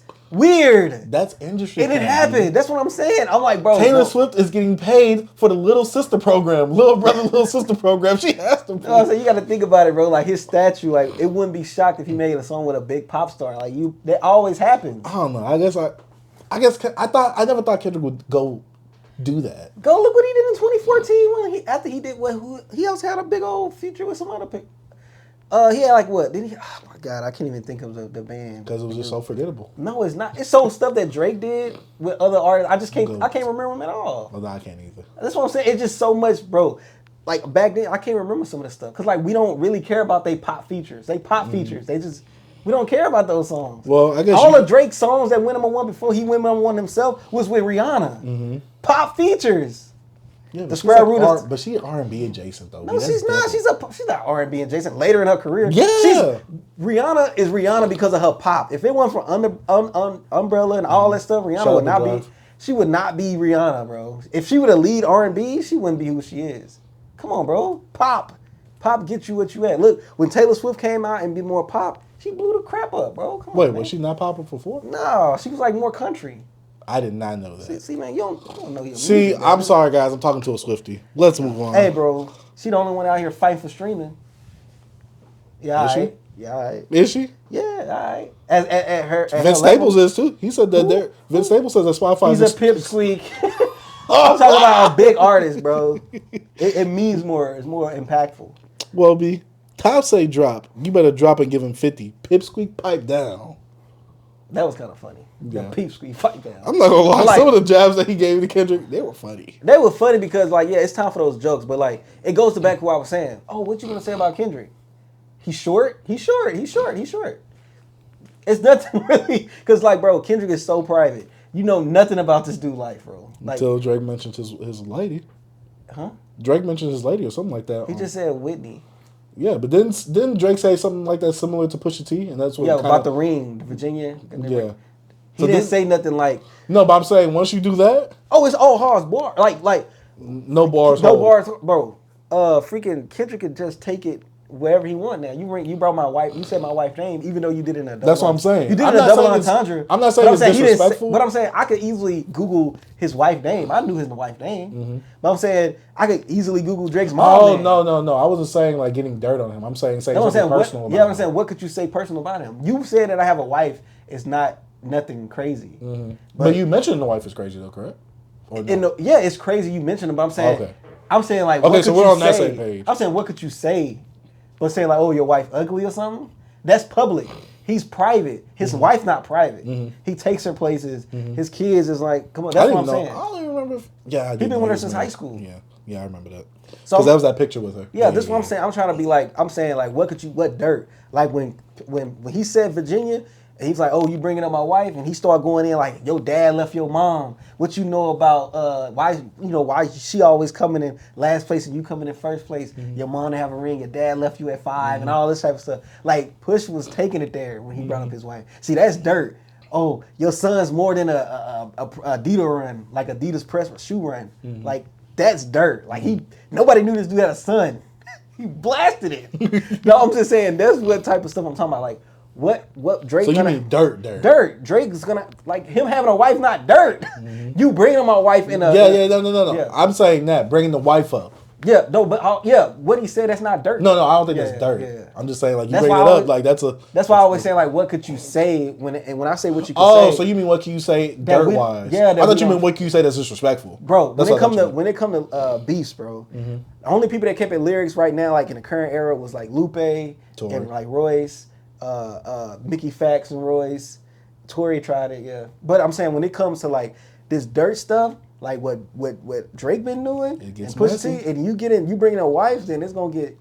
Why is that Drake's tactic? Like, let me talk about their wife. But when I told you, Drake is always connected with some woman. Like he always want to bring women into stuff, cause like when people beef with you, they bring your personal, like they like to go into your family, cause that what really gets people like, bro. When they be like. When people beef with somebody and they shoot their little brother, like kill their little sister or something, like shoot at their grandma's house, like that's how they get to you. If I attack people you love. Okay. So that's all it is. Let's go ahead and continue. You ain't in no big three. SZA got you wiped out. Travis got you wiped out. Savage got you wiped out. And I was like, bro, Savage, 21 Savage don't have Kendrick. Travis, no. And why you bringing up SZA in a rap beat? Did you see SZA? She responded to that on Instagram, posting that video like, why did they bring me into this? Yeah. So I'm like, bro, chill out. So like, this is when I'm like, I'm telling you, the first half, I'm like, Drake, come on, bro. Come on, man. Is this AI? No. Is this the AI mastered version? Come on, bro. Like, CD quality? Come on, bro. Like your label, boy, you in the scope right now, and you gonna feel the aftermath of what I write down. Whack. Like, bro, that was one of the. I'm like, bro, who haven't used the Interscope line, bro? And after that, like, bro, I'm tired of that, bro. Like, come on, bro, that was whack. That was whack. Okay, but I did like this one. I'm at the top of the mountain, so you tight now. Just to have this talk with your A, I had to hike down. Yeah. Oh my! That's hard. Now that's hard. See this? Hey, no. What are you doing? No, the pen started heating up. Yeah, he looked like that Gunna meme when he was riding with the pen and the fire's coming out of it. Oh man, big difference between Myke then and Myke now. What the F is this? A 20v1? I was like, okay, where are we going? What's a prince to a king? He a son. All right, so like, this. I like this. So, that was bars. So this has me thinking. Mm-hmm. I thought I was the only one thinking this way, but some other people thinking this way. Oh, boy, we going B. Cook. I think Kendrick's setting this boy up, man, with this Myke line, bro. What you think? You know what I mean? What I'm getting at? The whole Drake dealing with Mr. Young. Yeah. No, I think Kendrick said I guess you said there's gonna be some Stranger Things. No, look, I could be tripping because look, what I thought I was the only one thinking like this. But I listened to Joe now, I saw a snippet. I was thinking the same thing because, like, bro, some people put things out there to set you up, bro. You ever we have an argument with somebody and say something and you know they're gonna say it and you like, leave this one. I think Kendrick is put like little jabs out there. That Myke line with Prince, he could take the Myke. Oh, my bad. He could take the Myke line to another level, B. He can. Because I've been seeing all those clips. There's so many all the clips. You seen all the clips all of like Drake? Clips, screenshots, pictures. You seen Drake pull out that 17-year girl? You don't look at all this. You don't look 17. I didn't see that. Look at all this. You 17 on all this? I like the way that your character's name is 11 in the show. I was like, no. Bro, I'm just saying, bro. He could be tripping. He needs to probably cut off the mic. Because I'm saying, some people... Is the mic still on? What I'm saying, bro, like, it's other ways you can take this stuff, bro. I don't like this. Especially with the nose job thing. Yeah, bro. Yep. Rick Ross. And the light skin thing. You thought of another one. Didn't want to... That's what I'm saying, bro. You gotta... People put little stuff out there. And then there, other people writing for Myke. People writing for Drake. But that's different. He a pop star. No, I know. Oh, yeah. I'm just saying and Drake's a pop star? I'm just saying, B. I'm just saying. Y'all gotta understand, like, bro, some of these people, bro, they just... You think people just saying stuff? You gotta understand the nuances in how some people write. And Drake might be biting the bite. We just gotta see if Kendrick is up to the task of actually roasting. Can he create a good roast? I think he could. Hope he can make a good brew, B. We gonna see. Got more love in the city that you from. Metro, shut your H word. That was the best part. Up and make some drums. That is my favorite part of the disc. He just said it straight up. How do you just go at a man from doing what he do? Like, that's just what he does, bro. That's my favorite. This is the worst part. Metro in the studio making some drums. Bro. No, it's the fact that he said his name. Shut your H-A up and make some drums. And it's crazy because when I was talking about... He's been going at Metro hard. You were saying, was Metro collaborating? I'm like, did Metro just make drums and everybody else do their other stuff? You did say that. Hey, he's a new Dr. Dre. Hey, man. The Ghost producers. Hey, I'm just saying. I cannot believe this. No, that to me, especially when the beat stopped. Yeah. Oh, my gosh. Because that's something that you play in the club and everybody like... You know what I'm saying? So that's one of those, bro. Yeah, I'm the sixth guy. I'm the front runner. Y'all manager was Chubb's little blunt runner. Yeah. Claim the six and you boys ain't even come from it. And when you boys got rich, you had to run from it. Yeah. Cash blowing, able bread, out here tricking. Yeah. Ish we do for B words, he doing for... Hey, nah, that's nasty work right there. You think? Hey, I mean, Future did interpolate Drake's "Feelin' Away" on his latest album. But did he write that? Who? Future. What, "Feelin' Away"? Yeah, didn't he help write that song? I'm not sure. I could be wrong. I thought he did. But no, he interpolated that in his newest album. Yeah. So I was like, oh, that's weird. I think he helped write that song. But also, Weeknd is, I don't want to say heavily featured on "We Still Don't Trust You," but he's on there. So. Bro, you notice how Drake kind of, it's like he's scared of Future. Like, he not going at Future like that. No, but Future also did little jabs here. They weren't like really serious. But I'm just saying, you think he want to go that way with Future? I think it's one of those things where it's like, I don't want to hurt. It's like with the Ross thing. It's like, I don't want to go too hard because it's all just lyrics right now. And we could be friends again. I mean, look, Rick Ross and Jeezy. I feel like he tiptoeing Future, bro. I feel like out of everybody, yes, he is tiptoeing Future. Even though he doesn't diss Rocky, even though Rocky called Metro nigga, bro. Yeah.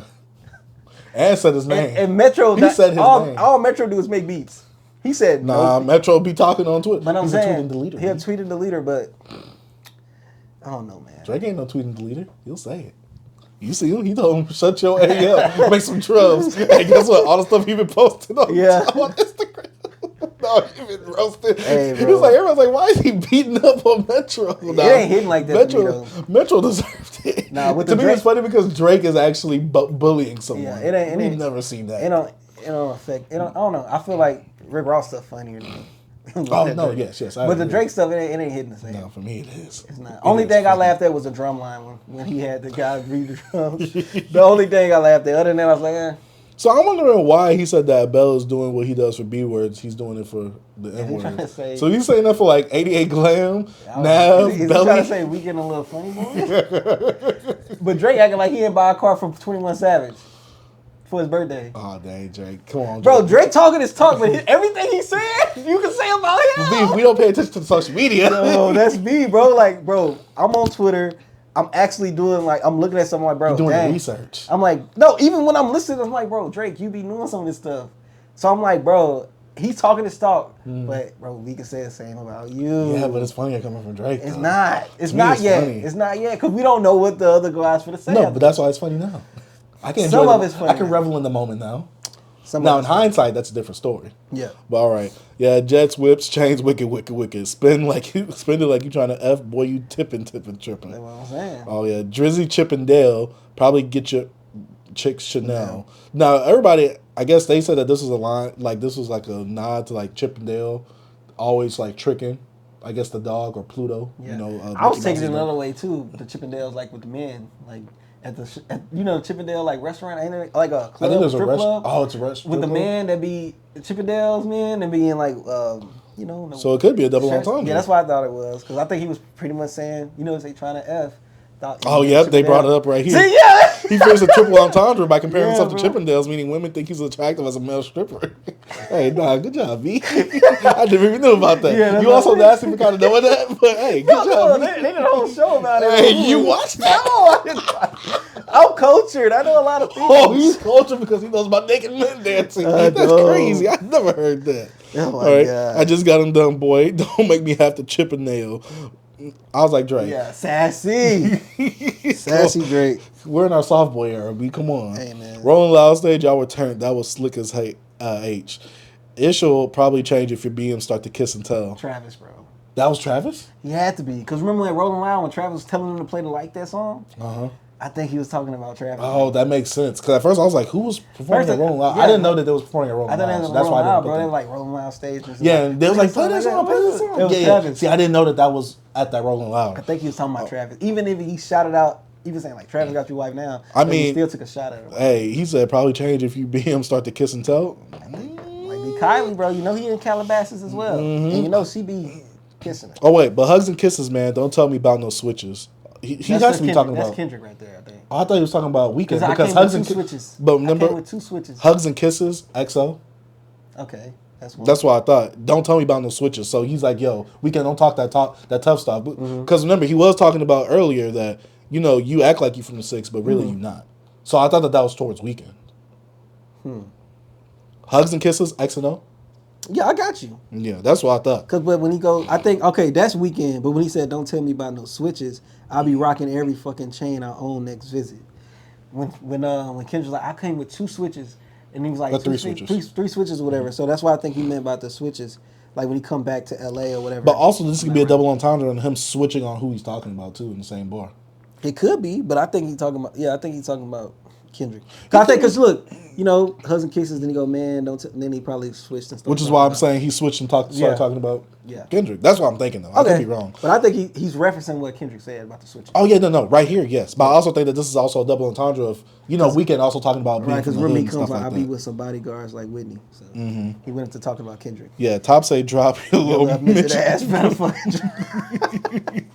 That shit was so fucking funny, bro. That part was. But B, you already know. When it comes to a roast battle, I think I said this a few pods ago. It don't matter if you're right. It matters if it's funny. That's what I'm saying. Yeah, I got you, bro. I'm saying, I said he's talking this stuff, but me being me, I'm also gonna be like, bro, you can't say that. Yeah. But with this, he can say that. Like, he not a midget. Yeah, he's not. But you got that BBL 6-pack, B. BBL Drizzy, bro. Yeah, oh my God. I might take your latest girl and cuff her like I'm Ricky. I was like, oh yeah, this when he going to Rick Ross, bro. So I'm finding that someone big is saying something about this because I don't know why at one point in Rick Ross's career it seemed like all they would talk about was, oh, Rick Ross used to be an officer, Rick Ross used to be a correctional officer or parole officer or whatever, but then it's like some point no one ever brought it up or mentioned it. Like even when he went on Wild 50 Cent the one that exposed it. Yeah, but it's like after a while no one ever brought it back up. Yeah, because you get what I'm saying? Yeah, my whole thing is like, why people try to make him seem like he's like an actual police officer. Yeah, I'm like, bro, I think correctional officer. Like, how y'all hating this dude for having a job? That's my whole thing. I don't know. It just never, like I said, it never affected me like that. It didn't affect his career either. It didn't even take a hit on his career. It did. He didn't won the beef. He still won the beef even after they got exposed. I agree, but I think a lot of people, a lot of hip hop fans are dumb. Like, oh, he's a correctional officer. Can't listen to him because of that. Some, not all. Yeah, not a lot. Not even not a lot. I think that sum is probably like 8 less people. than 10%. It's probably like 8 people. But I guess my thing is like when people say correctional officer, I get it if you said like a police officer. Yeah, he wasn't. Correctional officer, that's literally a job you could just apply for. I'm like, bro, that's what I'm saying. They hated this dude having a job. But I do like it though that Drake is kind of like being hyperbolic right here though. So for the jokes, he got to get that off. So I'm gonna get that off. Can't believe he jumping in, turning 50. Yeah. Now this could be a double entendre. He can say that he's turning into 50 Cent just clout chasing, or because he's also turning 50 soon, age-wise. No, I think he's just talking about that part. Because then he started saying, like, I can't believe y'all got me talking like I'm 50. That's when he was referencing 50. And then Rick Ross. No, he said, can't believe he jumping in, this Negro turning 50. Keep talking. All right. Every song that made it on the chart, he got from Drizzy. Yeah. I'm saying, keep going. Oh, spend that little check you got and stay up on my business. Mm-hmm. Negro, shout out to the hooper that be busting out the gritty. He talking about John Morant? Oh, okay, I didn't know. We know why you mad. I ain't even tripping. All that little heartbroken Twitter-ish for the B words. Yeah. This for all the top dogs. Drop it, give me 50. And that every song y'all got did not start the beef with us. I like this. Drake is confirming it like, yo, this been brewing. Yeah, it's been brewing, bro. Yeah, this ish been brewing in the pot. Now I'm heating up. Yeah, that pen was heating up. I don't care what Cole think. That dot ish was weak as F. Hey, that was hard. He finally name dropped. Yeah. I love it. Champagne tripping. He is not effing easing up. Negro calling Top to see if Top want to piece it up. Top want to piece it up? Top want to piece it up? No, when he was getting rhythmic right here, I was like, okay. I said this when he started, what you call him, bro? Yeah, nah, P-word, now you on your own when you speak it up. Hey, because he's not on that label no more. Yeah. Yes, but he's still like, cool with him, but he's not on that label no more.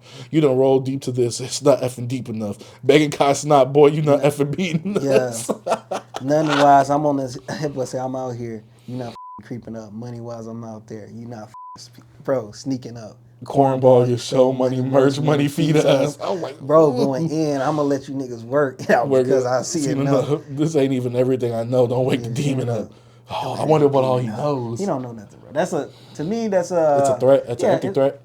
Yeah, it's one of those ones like, all right, it's one of those like, hey, like letting you know, like, hey, I might know something, bro. It's just a dog whistle. Oh, so it's like, what's it called? Like not a buckshot, but it's like a fake. Yeah, it's a pump fake. Yeah, pump fake. Yeah. It's a pump fake. But then when you had the little B switch, what top 5 you smoking on, Kendrick? When he said, hey, better drop and give me 50, drop and give me 50, drop and give me 50. I can't believe these niggas got me talking like I'm 50. That's when he started talking about Rick Ross. That's why I meant my bad. It was before it. Because it's the chorus. When he said, I can't believe they got me talking like I'm 50. And that's when he started talking about No, Ross. I thought the double entendre was that, Rick Ross was talking like 50 because, 50 always is joking on social media and stuff. So was Rick Ross just now. Ross was doing the whole 50 Cent beef. No, but 50 Cent is more known for that than Rick Ross is in terms of like just trolling online. Yeah, I'm saying, but that happened after this drop though. So how do that? Wait. Rick Ross been beefing. He beefed with Drake after this drop. No, remember? No. He was beefing with Drake before the diss track dropped after. Because remember, Ross was riding like that because he unfollowed Drake after like that dropped. So he was trolling. No, I know that when he started playing like Kendrick them verse. I'm saying, but him saying, I can't believe they got me here talking like I'm 50. I say that's Drake talking about himself. Oh yeah. And that's why he started going this line specifically. Can't believe he jumping in. This Negro turning 50. That's what I'm talking about. But I'm saying, that line. He's talking about Rick Ross. Yeah, that's what I'm saying. But I'm saying, what do you mean about him talking like he's 50? I'm saying it's a double entendre for Rick Ross because he's saying for Rick Ross is turning into 50 Cent where it's like, oh, you're more like you turning into the keyboard warrior, the troll online, basically. I think he's just basically saying, bro, you're gonna be 50 years old. But I think he's saying that as well. I think him, like, it's not, why would you say he told himself, I'm turning into 50. No. They got me talking like I'm 50, meaning 50 Cent, and then he starts talking about Rick Ross, and he brought up like, yo, bro, you about to turn 50. Wait, so you think he's saying this isn't me and not this isn't him? Yeah. Oh. I'm saying he's saying y'all got me out here talking like I'm 50. No, that line, yes, but not this one. Can't believe he jumping in. This Negro turning 50. That's why I thought he turned 50 years old. Yeah, I know, but he's also turning 50 Cent because he's trolling online. That's a stretch. I'm like, nah, that's not a double entendre, bro. That's a stretch, bro. That the pen heating up, you can't even. If he meant that's whack. That's not even worth a double line. You're calling him old. That's better. Just think of calling him old. You're turning 50. Why are you saying stuff? Bro? Like, chill out. I'm saying that's better than going like. You're but also, did you say that after Rick Ross beat him in that beef, that he just went to turning into like doing shows and stuff like that? That's me. I'm just telling you. You talking about that's different. That didn't mean he said 50. No, he said, oh yo, I'm 50 and you guys. I'm mentioning everything by name. I don't care. Mm-hmm. Y'all got me talking like I'm 50. Like I'm going in. I'm ranking. I don't care. That's what he meant. Mm-hmm. Then he went into Rick Ross, knowing that tied up to him and Rick Ross had a beef. 50, and he's like, bro, I can't believe this Negro saying something. He turning 50. Like, you old. That's why I think he pretty much just saying. All right. Because you know we're turning 50 against me. That's pretty well what he said. I'm 50 in this situation. It says they got some lyrics from the demo teaming up. Oh yeah, because there's some stuff he removed, bro. Yeah, I can't wait to hear how far you get to reaching now. This is the closest thing you get to a feature now. Yeah. Backpedal gang, because a few of y'all been reaching out. Yeah. Y'all drew the line. What the F we got to speak about? Get your effing head tapped. You Negroes get to peeking out. You had a song for 4 years. Drop that issue. Shut your mouth. He said something about Diddy as well. Told Rick Ross to worry about what's going on with Diddy. You remember that? No, I do not remember. It's not on here? I probably didn't get to hear that part all the way. Nah, bro, because a whole bunch of snippets was dropping on Twitter that day. Yeah. And so, the outro, shut your mouth. It's me twice in my big three. I had to leave you out. Yeah, that was hard. That was hard. I'm telling you, second verse, he started heating up, bro. He started going, bro. I was like, all right, now, this is what I like. That first verse was a little stuff like, AI. But, like, hey, that second verse, bro, started cooking. Hey, Drake, I like this energy, bro. I need you to keep going this way, bro. And I know, I'm scared this is going to happen. I'm scared you're going to drop again before Kendrick even drop. You know what I'm saying? And if you do that put Kendrick in a bad deficit, bro. I don't know if he can come back from that. No, he can't. I don't think he can come back from that. If he let Drake release before him, I don't know what's going to happen, bro. And see, this is the thing, because Drake, there's no excuse for Kendrick. Drake is on tour. Drake's on tour right now? I thought he was on. I thought the tour was a lot of people were saying, like, he's still on tour, so, I thought he was off tour. The reason that's why he was kind of slow putting this out. Oh, he did say in Japan, so.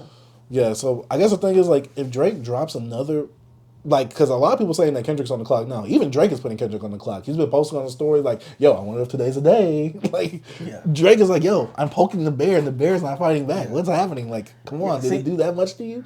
And I wonder why Drake didn't put this on streaming services. I think he's trying to like, oh, I don't have to put it on streaming. I'm just going to do it this way. Yeah, but I hate that because I want to listen to it on my phone. Hey, bro, just download it. Put it on local files. I don't want to do that. I want the official artwork and everything. So, like with Drake, like in his situation, and with Kendrick, I feel like, hey, Drake, you had 2 weeks. Kendrick got 2 weeks. Mm-hmm. So, like, I'm not finna be like, I see Ag tweeting, like, oh, it's been 3 days, I'm like, yeah, Ag is literally counting the days now. That's like whack. What Drake's doing is whack. I don't know. I just think that part's whack. Do you think Kendrick is actually on the clock, though? Nah.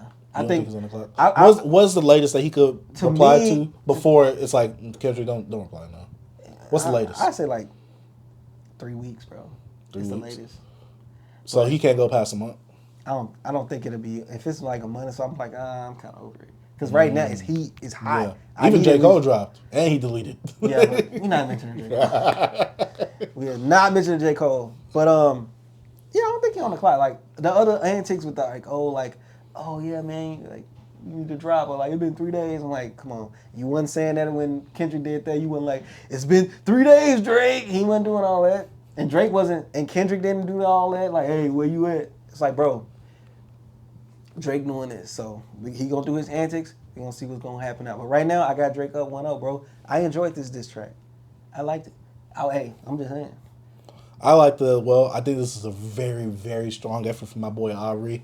He didn't disappoint. I'm not gonna lie. I didn't know when he was gonna drop. Obviously, we knew he was because he was not releasing no new music, no new features. He was pulling features out from people that he already did features for. He was like, yo, after this whole diss thing, no one's hearing from me until I get on that mic myself, or unless you're at the tour concert. Or to me, it's like a charged up mixed with like back to back. It's like in the middle because it's not like it's still roasting and it's still a warning shot, but it's like I don't have anything devious on you yet. But I don't think he's gonna be able to have. You think if Drake comes out with another diss, instead of it being a full like back to back, it'll be like a Summer 16 where he's still like poking jabs at Meek Mill, but it's not as strong. But it's like, yo, I beat you. Like I'm still this guy. You're still that guy. I think the next diss track would have to be that because if Kendrick doesn't respond and Drake is just killing him like this, it's going to have to be another Summer 16 like this because it's like, you didn't say anything back to me. I did that. I'm still killing you. Yeah. And how I've been seeing a lot of tweets, like especially from people from the West Coast. They saying that, they was talking like Kendrick. They heard the Kendrick diss track. Yeah, a lot of people say, it's 4 years old. I mean, we already had one Kendrick diss track surface online, but which was AI. Yeah, I think I'm thinking that he probably did something new. Cause they were like, I remember Cricket tweeted like, I'm heading somewhere to hear this Kendrick track, and they're like, yo, Dot about to drop, blah blah blah. I don't know. I'm ready, bro. I'm ready too because I just don't want him to release a 4-year-old diss track. If so, I don't think it's gonna be 4 years old. Jazz up the lyrics. I think if it's 4 years old, he's gonna probably like you said, update it. He's gonna pretty much jazz up them lyrics. Like obviously make it modern. Yeah. Get a nice beat. You gotta get a nice beat because Kendrick's. Drake's beat was nice. Yeah, that first beat on the AI was trash. I was like, bro, this is trash. But the second beat, like the outro beat, fire. Drop it, give me. Wait, you didn't like the first beat for Push Ups? Bro, I'm talking about the AI version, the one okay. That beat, the Get Money beat. Okay. I didn't like that. Okay. But no, the beat I like the beat he has on the CDQ version. Yes. Okay. I like that. But yeah, let us know what y'all think about the Drake disc. Let's continue talking about this beef beat. Bro. Set the stage for what happened after Act dropped this. So me, I'm on Extreme. Act says he was like, hold on. He's like, got a message from DJ. I can't think of your name. It's like, yo, this is Rick Ross DJ. He just sent me a link. Bro, played it, and it was just like, it's just the beat going, and then you know how the intro goes. And it was like, oh, and he's like, hold on, this is a diss track, bro. Plug it up, bro. Played it, bro. I'm on the treadmill. I'm like, bro, he'll pause it and Drake, Ross. I can't think of his verse. I got it right here. I pulled it up. You already know I was pulling that up. Oh, bro, let's go through some of the lyrics, cause like when it comes to Ross, when it came to his diss track with his lyrics, especially the first, it's like a it's like okay, let me warm up, let me spar, let me get my little stretch. Let me get in the vibe. You know what I'm saying? So, like, I don't even think we don't really have to break them down like that. Not like that. We can just go over some of the lyrics. But this song is called Champagne Moments, and the picture is of a white guy that looks like Drake. This picture is hilarious. And Drake, Rick Ross was throwing shots at Drake this whole weekend. Yeah, he was. Especially with him sending the song. Yeah, him sending the song to Act. Him responding to Drake's diss on Act stream. Right. Oh my gosh. But yeah, first take some marbles, living big and bad. Negroes laugh until they hit with my official jab. Yeah. Crack smoke is the exhaust from my pen and pad. I'm not gonna lie. Yeah. Rick Ross was in his bag flow-wise. This beat was so dope too, bro. Oh yeah, Rick Ross is a great beat selector. Bro. I don't know why with his latest albums, I haven't been feeling him like that. Yeah. But Ghostwriters, they got to floss what you could have had. Record label taking the loss. Are you in your bag? Yeah. You a worker one the chart. Don't make me laugh. Get to mine. Tell by my watch. This a different time. Thanks. I'm like, all right. Ross isn't the best lyrically. But he do be having a few punchlines. Ross makes everything sounds fire, bro. He has the voice, he has the production. The confidence on the mic is just amazing. It's hard to make, when he on a beat like that and you have that voice, it's hard to make this song sound whack. And people telling me it was whack. I'm like, how? No, it's not whack at all. This is a good Rick Ross. Yeah. See, I think the thing is they want him to be like super lyrical miracle like a Kendrick or a Drake. Yeah. Rick Ross don't be getting in that bag like that. And to me, like when it comes to like Kendrick and Drake, to me, they not super lyrical miracle guys. I feel like Drake is not Drake had, he had a pen. Kendrick has a pen, but they approach it differently. But I feel like Drake and Rick Ross is kind of in the same vein. I think Drake is just a few steps above Rick Ross when it comes to rapping. Mm-hmm. But how they set things up in some of their schemes, Drake's better, but Drake could take that same path Ross take. Mm-hmm. You put Drake on a Ross beat, he gonna do what Drake does. You know what I'm saying? But Kendrick, you know what I mean? On a beat like what Ross does, I never see Kendrick on that. I also don't want to hear Kendrick. That's what I'm saying. I can see Ross and Drake. Even though we do have Kendrick and Ross on the same song, but Power Circle. Yeah, but I'm saying Ross and Drake, to me, I think they can go back and forth. Yeah. Future and Drake, I don't want to see that. No, because I don't really think Future got that dog in him like that to be doing that, to where it's like a really good beef. Yeah, I think Future want to take it to the streets, even though I know he older, but I think he too tied with he's more street than. You know what I'm saying? You think so? I think because he took it to the studio and he's very subliminal with his shots rather than actually saying it outright. But I think Drake knows that Future might take it there. You think so? That's why I think he kind of scared. Hey, Future, your rap sucks. Because I'm just saying, right, Scooter, we need to get him. I think it's some people not to really poke at. Because some people are like, yeah, I'm poking at you, but you can't really say I'm talking about you though. With Drake, like with Future stuff, come on. We know he's. We know he is. The Future knows too. Yeah. There ain't no getting out of that. Well, Drake knows too. That's what I'm saying. Yeah. But I say it's different though. But why Drake not biting though? Yeah. Oh no. Drake is like, Kendrick, boom. Like down here to hit you. But look, with Ross, bro. I like the diss track, bro. Keep going, bro. I do too. Getting bullied, don't walk up on me because the clip is fully. I skipped to the second verse because the first one is just like he said, a warm up. Getting a little sweat in. Negroes P word don't want to push me. I'm like really Woody, like his moves, but he never had to fight in school. Yeah. So what was the part when he said about I'll have more money than you? Was that second verse? Cause remember, I don't know if you saw that accent he asked Drizzy about. No, I think it was he asked Maul asked Drake about what he think about the Rick Ross verse, and he said he turned it off when Rick Ross said he had more money than him. Oh yeah, but Ross never said he had more. He was speaking. I think he said, "Living fine, I'm getting high as your ish decline. Who believes he's moving keys in his Louis V's?" But he was like, "You got more money than me. I got 50,000 for the house where you want me to stay." Something like that. Was that second verse? It has to be second verse. He was speaking he was just speaking from Drake's perspective. Because you could tell from his vocal. Oh, 50 mil for the crib. Where you want me to stay? I could shoot. Wait. Go up the top. Got more money than you. If you want me to say. See, when he said I got more money than you, that he was speaking as Drake, and he's like, "What you want me to say? You know, I got 50 million for the crib. Where you want me to stay?" But Drake, I'm like Drake. He wasn't saying he has more money than you. He was saying you. He was saying that from Drake's perspective. Like he was mocking Drake. Yeah, basically. You could tell from like the vocal approach he took inflection. from the vocal. Yeah. So it was like a mocking. Yeah. Like, this is what you can say to me. That's it. Another white boy at the park want to hang with the crew. What flow is copy and paste. Weezy gave you the juice. Yeah. Pulitzer Prize winner switching up like dyed denim. Getting sentenced for all the killings while we ride Reynolds. Yeah. I'm like, Jesus, Ross. So you got to understand the perspective that Ross is taking is protective. Like, bro, we made you. Like, yeah, you gave me some hits, but without like the approval of like a Lil Wayne, a Rick Ross, a Birdman, Jay Prince, and them, like the streets went. Come on, stop it, bro, Bun B. Stop. Was he not on Uptown? Bun B always was all the time. Yeah, I was early on Drake. Y'all see how disrespectful he is? Why is he hating?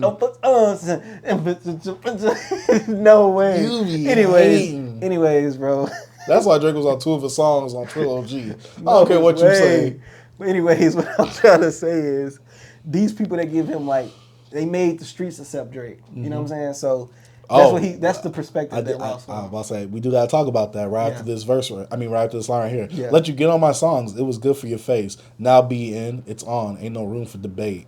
So this has been the common talking point on the internet is that how Drake and the people that he has collaborated with and gave them some of the biggest hits, they've all had a trade-off. Yeah. With Drake getting image and status from these people while Drake helped them get number ones. With Kendrick, with the Rapidy Rap, and obviously giving Kendrick poetic justice.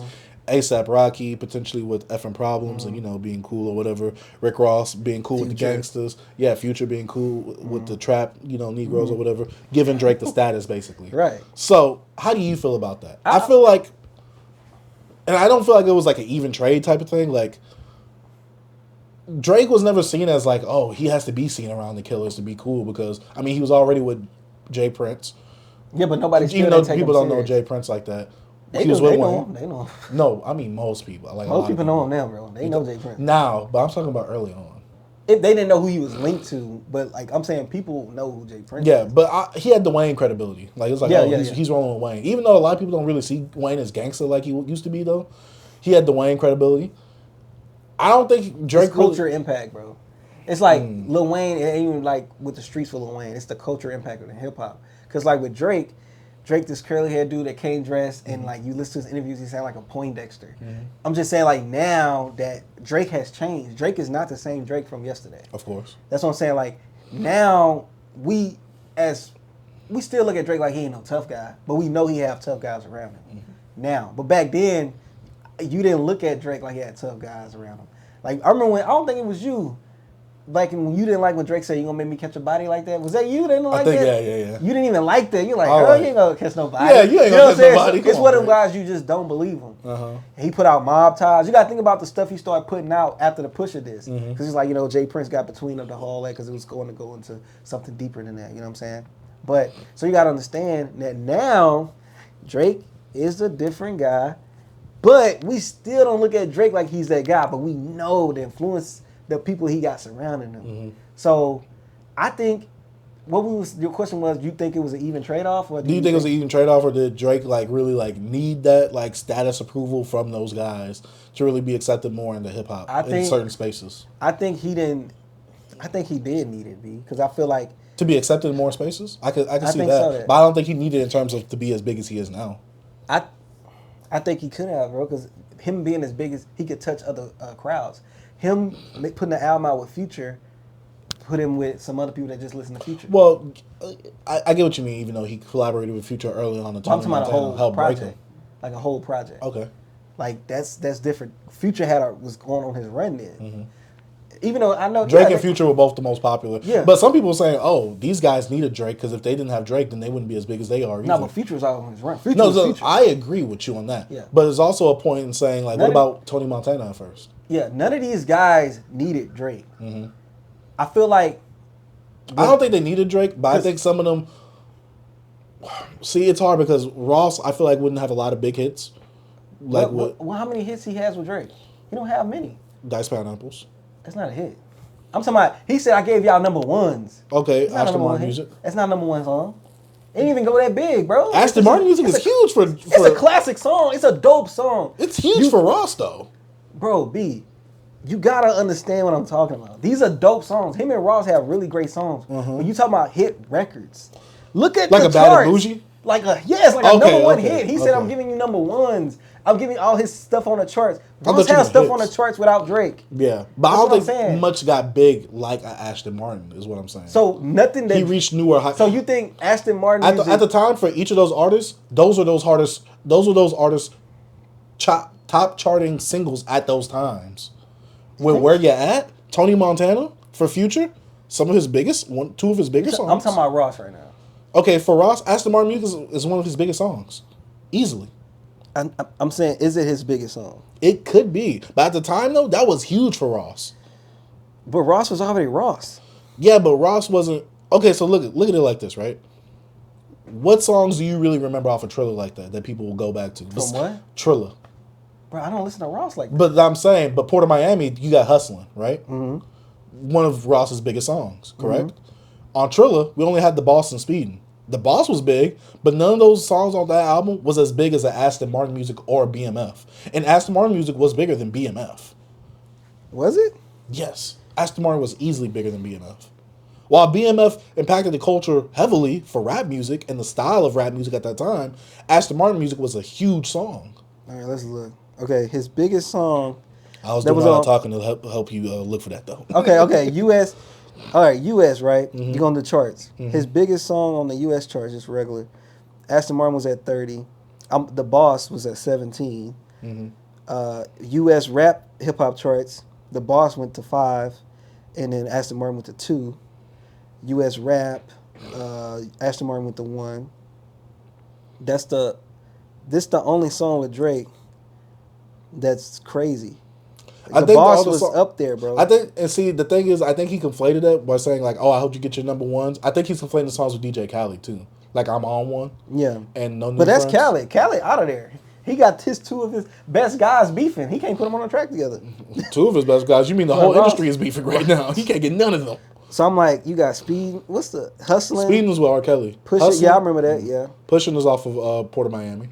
And BMF was at 66. I'm just saying. That's what I'm saying. Aston Martin music was bigger than BMF. I'm just saying that's the only song. I'm like, I'm just trying to think, what was the other songs? The other songs? That was like huge. Let me look. Diced Pineapples wasn't that big. Aston Martin is the only one, bro. And it wasn't even that big. But he was saying, I helped you get some of your hits. They don't consider hits like we consider hits, B. You thinking of hits as like Bad and Bougie level. They're not thinking Bad and Bougie level. They're thinking about something that was on the radio heavily. Ashton Martin music was on the radio heavily. I know it was. Pineapples. I'm saying they were hit songs, but I'm trying to think of like what's like him saying that. Yes, they have really great songs together. But Ashton Martin music together is the only big song they have together. Everything else, Rick Ross charted without him. It was his highest charted song, yes, because Drake owned it. Of course, you got a whole nother audience, and it's Drake. Okay, so let's see, because he says it on here somewhere. Drake has personally invited Christina Mackey's new rapper shares his... Okay, and his chart success from Drake's contribution. Okay, Rick Ross's decision to be involved with the beef because of his relatively mature age and his chart success from Drake's contribution on Ashton Martin music, Stay Scheming, Diced Pineapples, and Gold Roses, as well as many more where they were both featured artists. I'm saying that's a French Montana song. Which one? Stay Scheming. No, that's Rick Ross's song. That's on the way bottom. That's on Rich Forever. Yeah, it is. That's off the mixtape. But how big is Stay Scheming? Stay Scheming was a pretty big song. In terms of like radio play, don't think of hit like Bad and Bougie. Think about heavy radio play. Stay Scheming, Diced Pineapples on this is the lowest out of all of these. But Ashton Martin music, Stay Scheming, and Gold Roses were on the radio. 50. Yeah, bro, it's Rick Ross. BMF was on the radio. No. Hustling was on the radio. But see, these songs were bigger than that. Yeah, but I'm like, bro, it's not that many songs. But also, think about it like this. The songs that don't have Drake on them, what songs do you remember in between? What you mean between? What hit do you remember from Ross after Drake, after Ashton Martin music? I could think of some. Diced Pineapple? That's Drake too. That's what I'm saying. But you said no Drake? Yeah, no Drake. After that. In between Diced Pineapples and Gold Roses. In between those two. What hits can you think? I can only think of one. Lie? That's the only one I could think of. Yeah, that was a lie. You see what I'm saying? You saying like, yeah, he's on the radio, but it don't have to me, it don't hold weight. That's what I'm saying. See, I get the point. I get the point. Because like him saying it holds no weight to me. Mm-hmm. Like those songs weren't like the biggest songs in the world. It's different if it's like he gave you a song like Bad and or like, bro, those songs like but also we know that Rick Ross isn't above and big in the world. Like Ross have a song with Jay-Z, like which Devil's a Lie. Devil's a Lie. If he collab with anybody that's bigger than him and get their audience, I think of course it's gonna have success. Mm-hmm. So I don't think Devil's a Lie did better than the Ashton Martin. Of course it did. No, that's what I'm saying. That's the last song I could think of. Yeah, I mean that's really the only one. But yeah. So I'm saying like.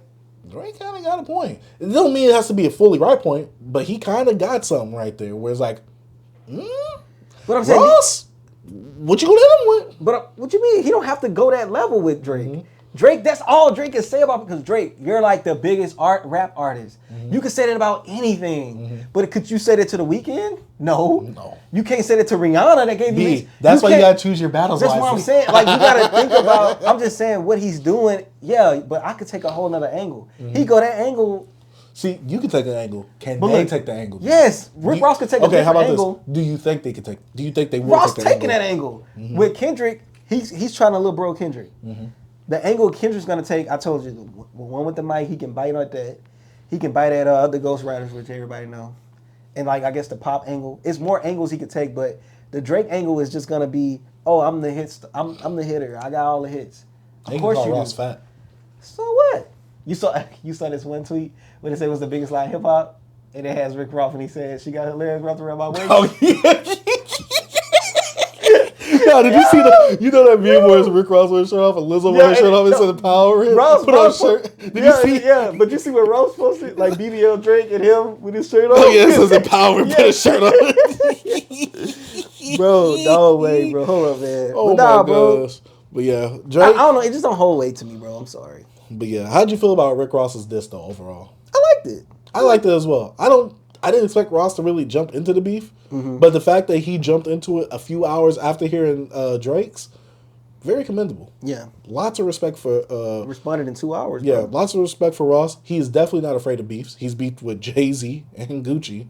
He beefed with Jay-Z before? I mean, not Jay-Z, Jeezy. He beefed with 50 Cent. That's the heavyweight. Yeah. So, yeah. Rick Ross is not afraid of beefs, and he's mostly come out of his beefs. I don't want to say unscathed because he got into a fight with the Jeezy one. Mm-hmm. But, oh, man. Like I said, I enjoyed the Rick Ross song. Yeah, same as me. I'm not going to say it's like the greatest diss ever. Nah, but I'm not I like the Drake one more, of course. Yeah. But Drake, you think Drake will respond to Rick Ross or no? I think it'd be little jabs in another song because even Drake acknowledged it on this song. It's like a 20v1. Like all you guys are coming after me right now. It's like this is not this is like unfair, but I'm gonna beat all of you. I like it. You think he's gonna beat everybody? Oh, like I said, I like the energy behind it. Yeah. Now, see, that's the thing. I can't really say because I don't know Kendrick's skills in roasting. Yeah. Like, yes, we know Kendrick is a top-notch lyricist. Mm-hmm. Even Lupe says that technically Kendrick is a better better rapper technically. Even though he said that, Drake is a better artist overall, like a better rapper overall, which I do agree with. Mm-hmm. How do you feel about that point? I don't know. I really gotta. I don't know. I gotta sit on that one. I don't know if Drake a better rapper than Kendrick Lamar. Everybody says, "Oh, it's Lupe saying it," so you gotta believe it because ain't nobody touching Lupe besides Black Thought. Yeah, nah. So how you feel about that credibility of him being one of the best lyricists ever? I don't hold it no way because like Lupe, bro. Lupe says some things. He's a really good rapper, bro. He's a smart guy. But just because he says stuff don't mean it's right. They said that, how can Lupe say this when he apologized to Kendrick? Oh, yeah, I saw that, but I think he said apologize on some other stuff. I know. But yeah, but like with Lupe, bro, like it's he's in a level of like Elon Musk. Yeah, you rich, you billionaire, whatever, like, but you still an idiot sometimes. Mm-hmm. Lupe say some stuff, I'll be like, bro, come on. I know you a really top-notch rapper, bro. I don't know if anybody can hold water against you, like, mainstream-wise. Some people underground, they ain't touching him either. So it's Lupe Fiasco. Dude's insane. He's like really good. Mm-hmm. But that don't mean just because don't mean just because he says law. Mm-hmm. I don't agree with him on that. I don't think I can agree with it. Okay. I can see his approach, but I see the approach and I agree with the approach if the approach is what I'm thinking in my head. Yeah. Of Drake has better overall, like well-rounded over Kendrick. Because I think Kendrick is a better rapper, a better MC. Like when we just talk about the pen and the schemes and the concepts and method of the album. When he comes making a hit song, I think Drake is going to be able to take that notch a bit better than Kendrick because Kendrick, he's very heady and a lot of things go. So like, what rapping has to do with making a better song? Like he could just be. Well, I think he's talking about the facet of just being a rapper in today's day and age, where rapping isn't just you being a rapper putting pen to paper. It's all about how to construct the song. So Drake the best rapper alive ever. Drake the best rapper ever. That could be made an argument. Yeah. Drake's the best rapper ever, bro. I don't know if I'd say that. That's pretty much what he said. That's what Lupe said. If you take that approach, Drake's the best rapper ever. He has the most hits. Mm-hmm. Super rich right now. Mm-hmm. Like, bro, it's like. What about Jay-Z? Oh yeah, that. But Jay-Z to me has much hits than Drake though. No. But also Drake has way more bodies of work than Jay-Z. That's what I'm saying. So yeah. Drake's the best rapper ever, bro. You can stop trolling. I'm not trolling, bro. But to go back to my original point, do I think Drake can win against Kendrick? This is tough. Like I said, like in the battle, this is tough because like Kendrick is very smart. I don't know about strategic because Kendrick has never been in a situation like this. He's strategic when it comes to putting together his albums. But I need you to put a nice diss song together. I need you to be able to roast. He's obviously going to pull some facts out. He's obviously going to pull a lot of jokes out. But I got to see. How is he going to land those jokes? Because if you just say something, like, I don't want to hear that voice doing that. I got Drake. Oh, I do too. I got Drake. I think Drake is one of those guys where, like I said, the roast don't got to make sense. Mm-hmm. It just got to be funny. I say only how Kendrick can win if he bring up something that damaging like Pusha. Yeah, and if he take that same angle as Pusha and dissect it in another way and go deeper, like give us some more new details. Mm-hmm. But other than that, I think Drake got this, bro. I do too.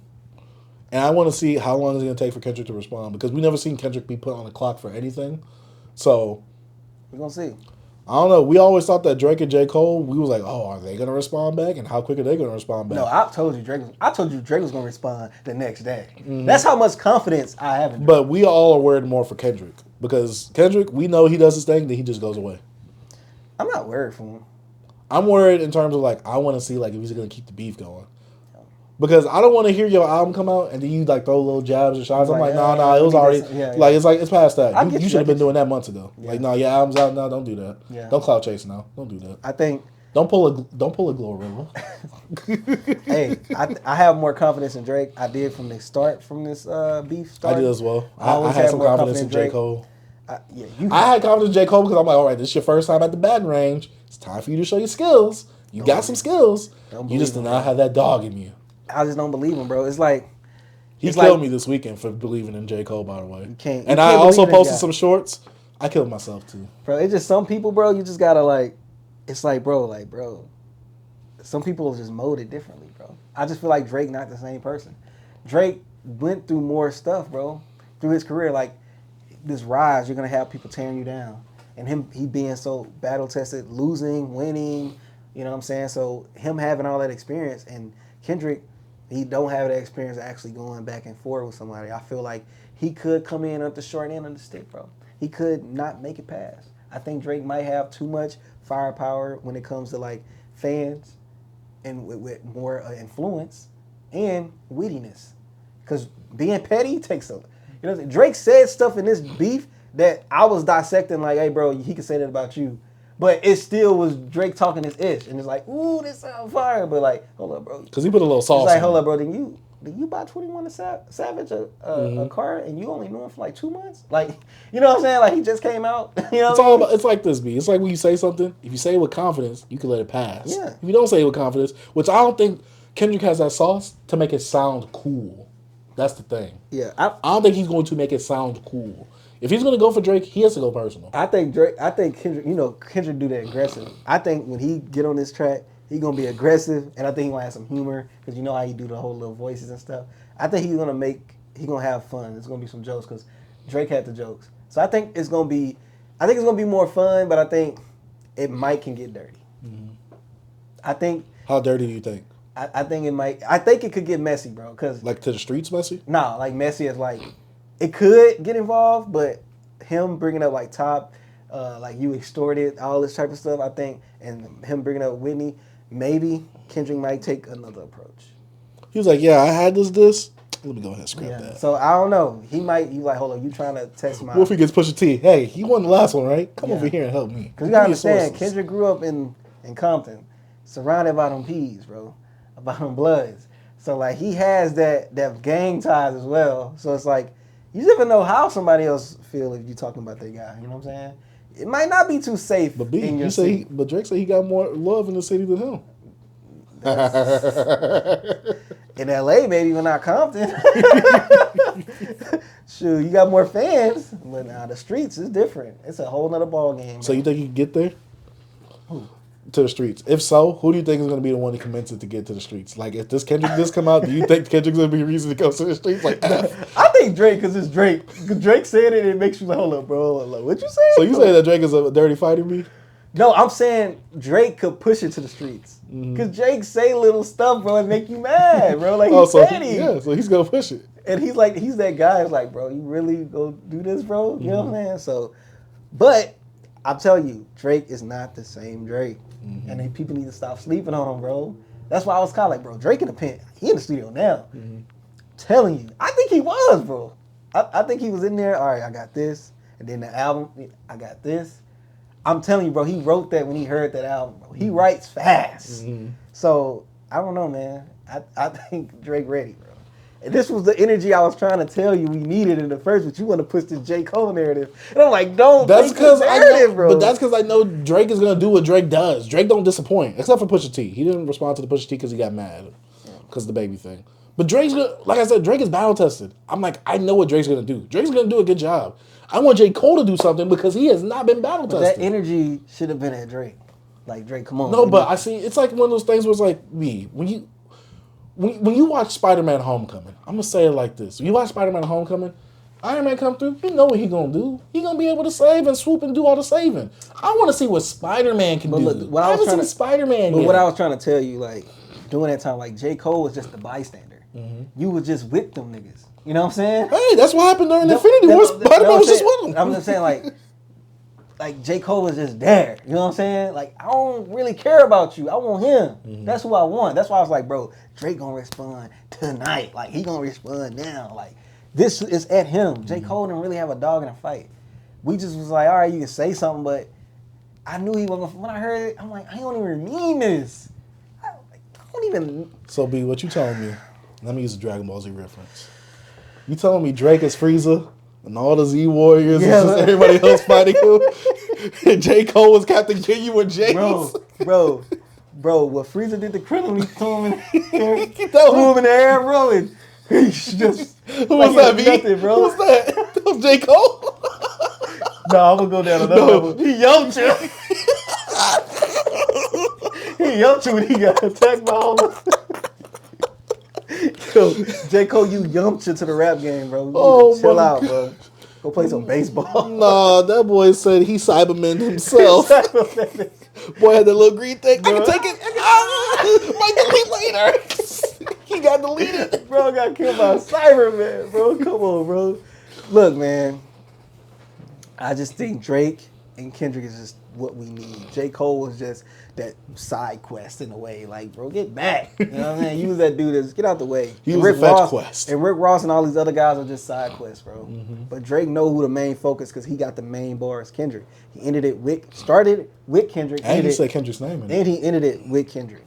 So Drake know who he wants, and he's at Kendrick. And that's the only thing they need to be focused on. Because Kendrick, all you got to do is talk about Drake in this diss track. Because that's pretty much all he focused on in the verse. He, these niggas clicking up, okay, boom. These niggas talking out their necks, boom, J. Cole. But than that, Drake. For your dogs. All this stuff is all Drake. Shit on his album.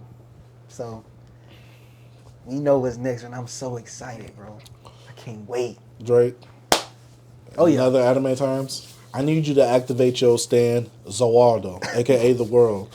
You looking like Dio right now, taking out the Stardust Crusaders. You taking them out one by one. Hey, bro, like Pac right now. Pac was like, F you too. Chino XL, F you too. Like, Pac was like one of the guys, like, I think Pac had more people coming at him than Drake do, but, even Game had a lot of people coming at him. He had a whole crew.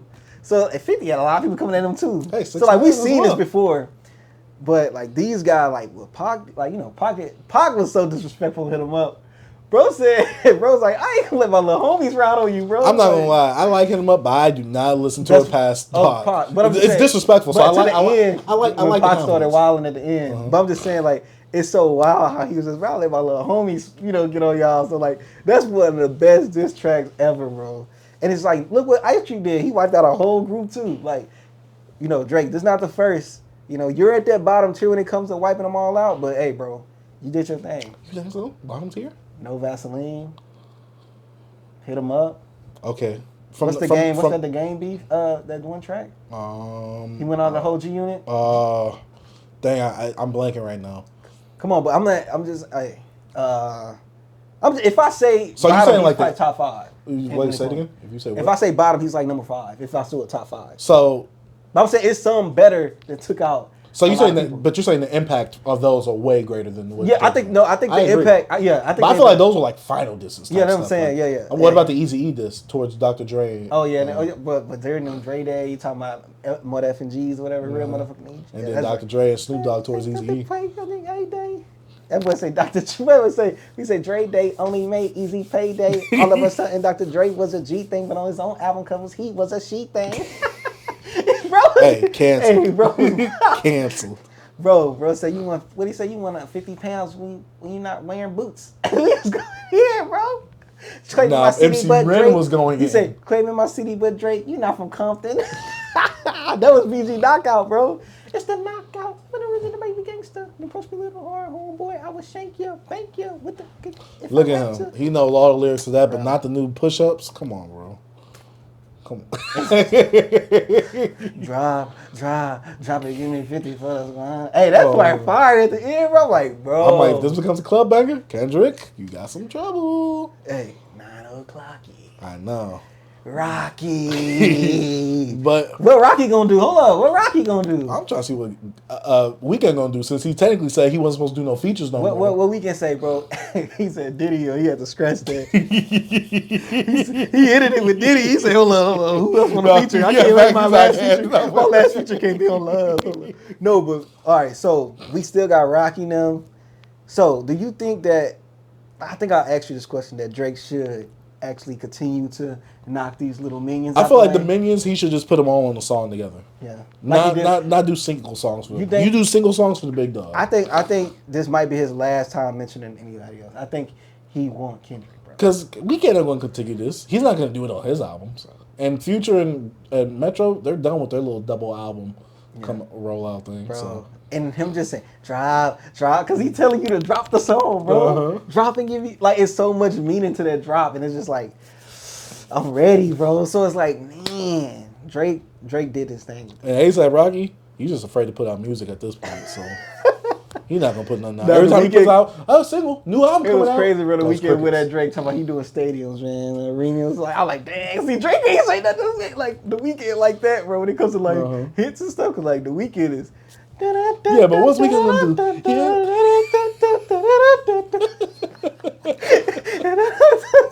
Went out of this world. He a star boy. Weeknd ain't gonna do nothing to Drake. What you mean? That boy. Weeknd ain't gonna put nothing on his album towards Drake. That boy Ethiopian, boy. He gonna diss him in the 80s. Have you heard him? He gonna diss him in the 80s. I'm not gonna lie. All Drake gotta do is just post Weeknd's voice, like him talking with his regular voice at the beginning of the song. That wipes it out. Bro, Weeknd gonna be like, hey, he's a front runner, man. He ain't no real man from the six. Without loving the crew, bro. Come on, bro. Drake, Weeknd can say some stuff, bro. He gonna talk about doing coke on Drake's bitch or something. Like, excuse my French. I did coke on her last night.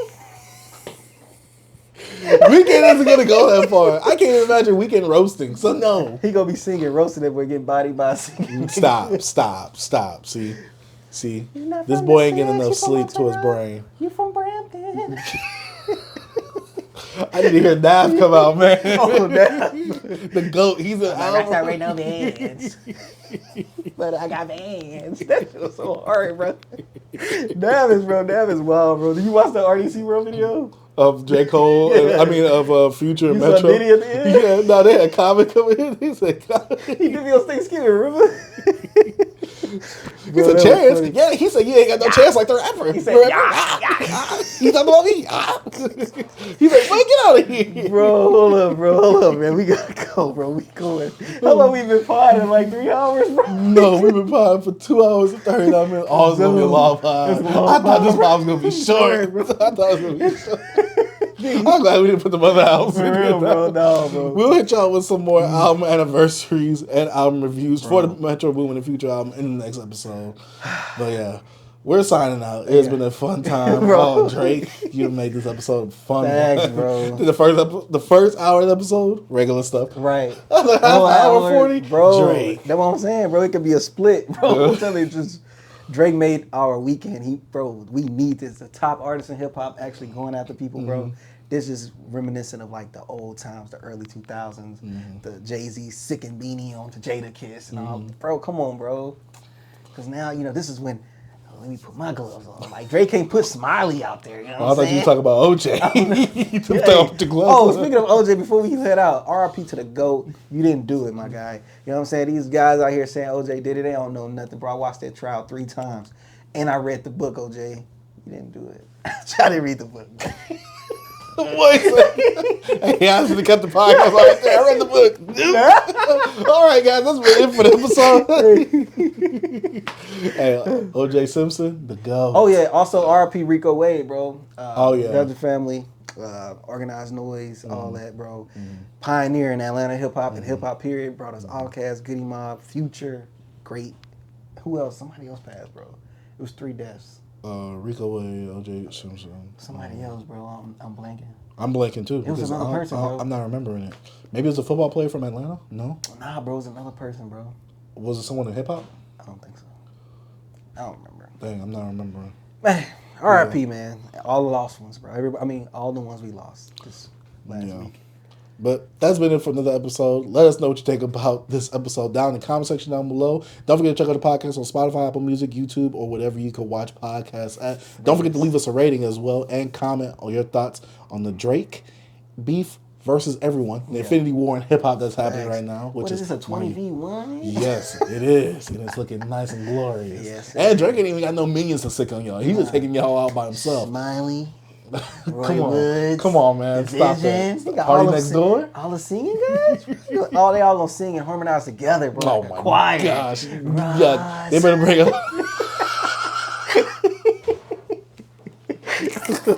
Look, my name is Chase Darkseid. I'm T.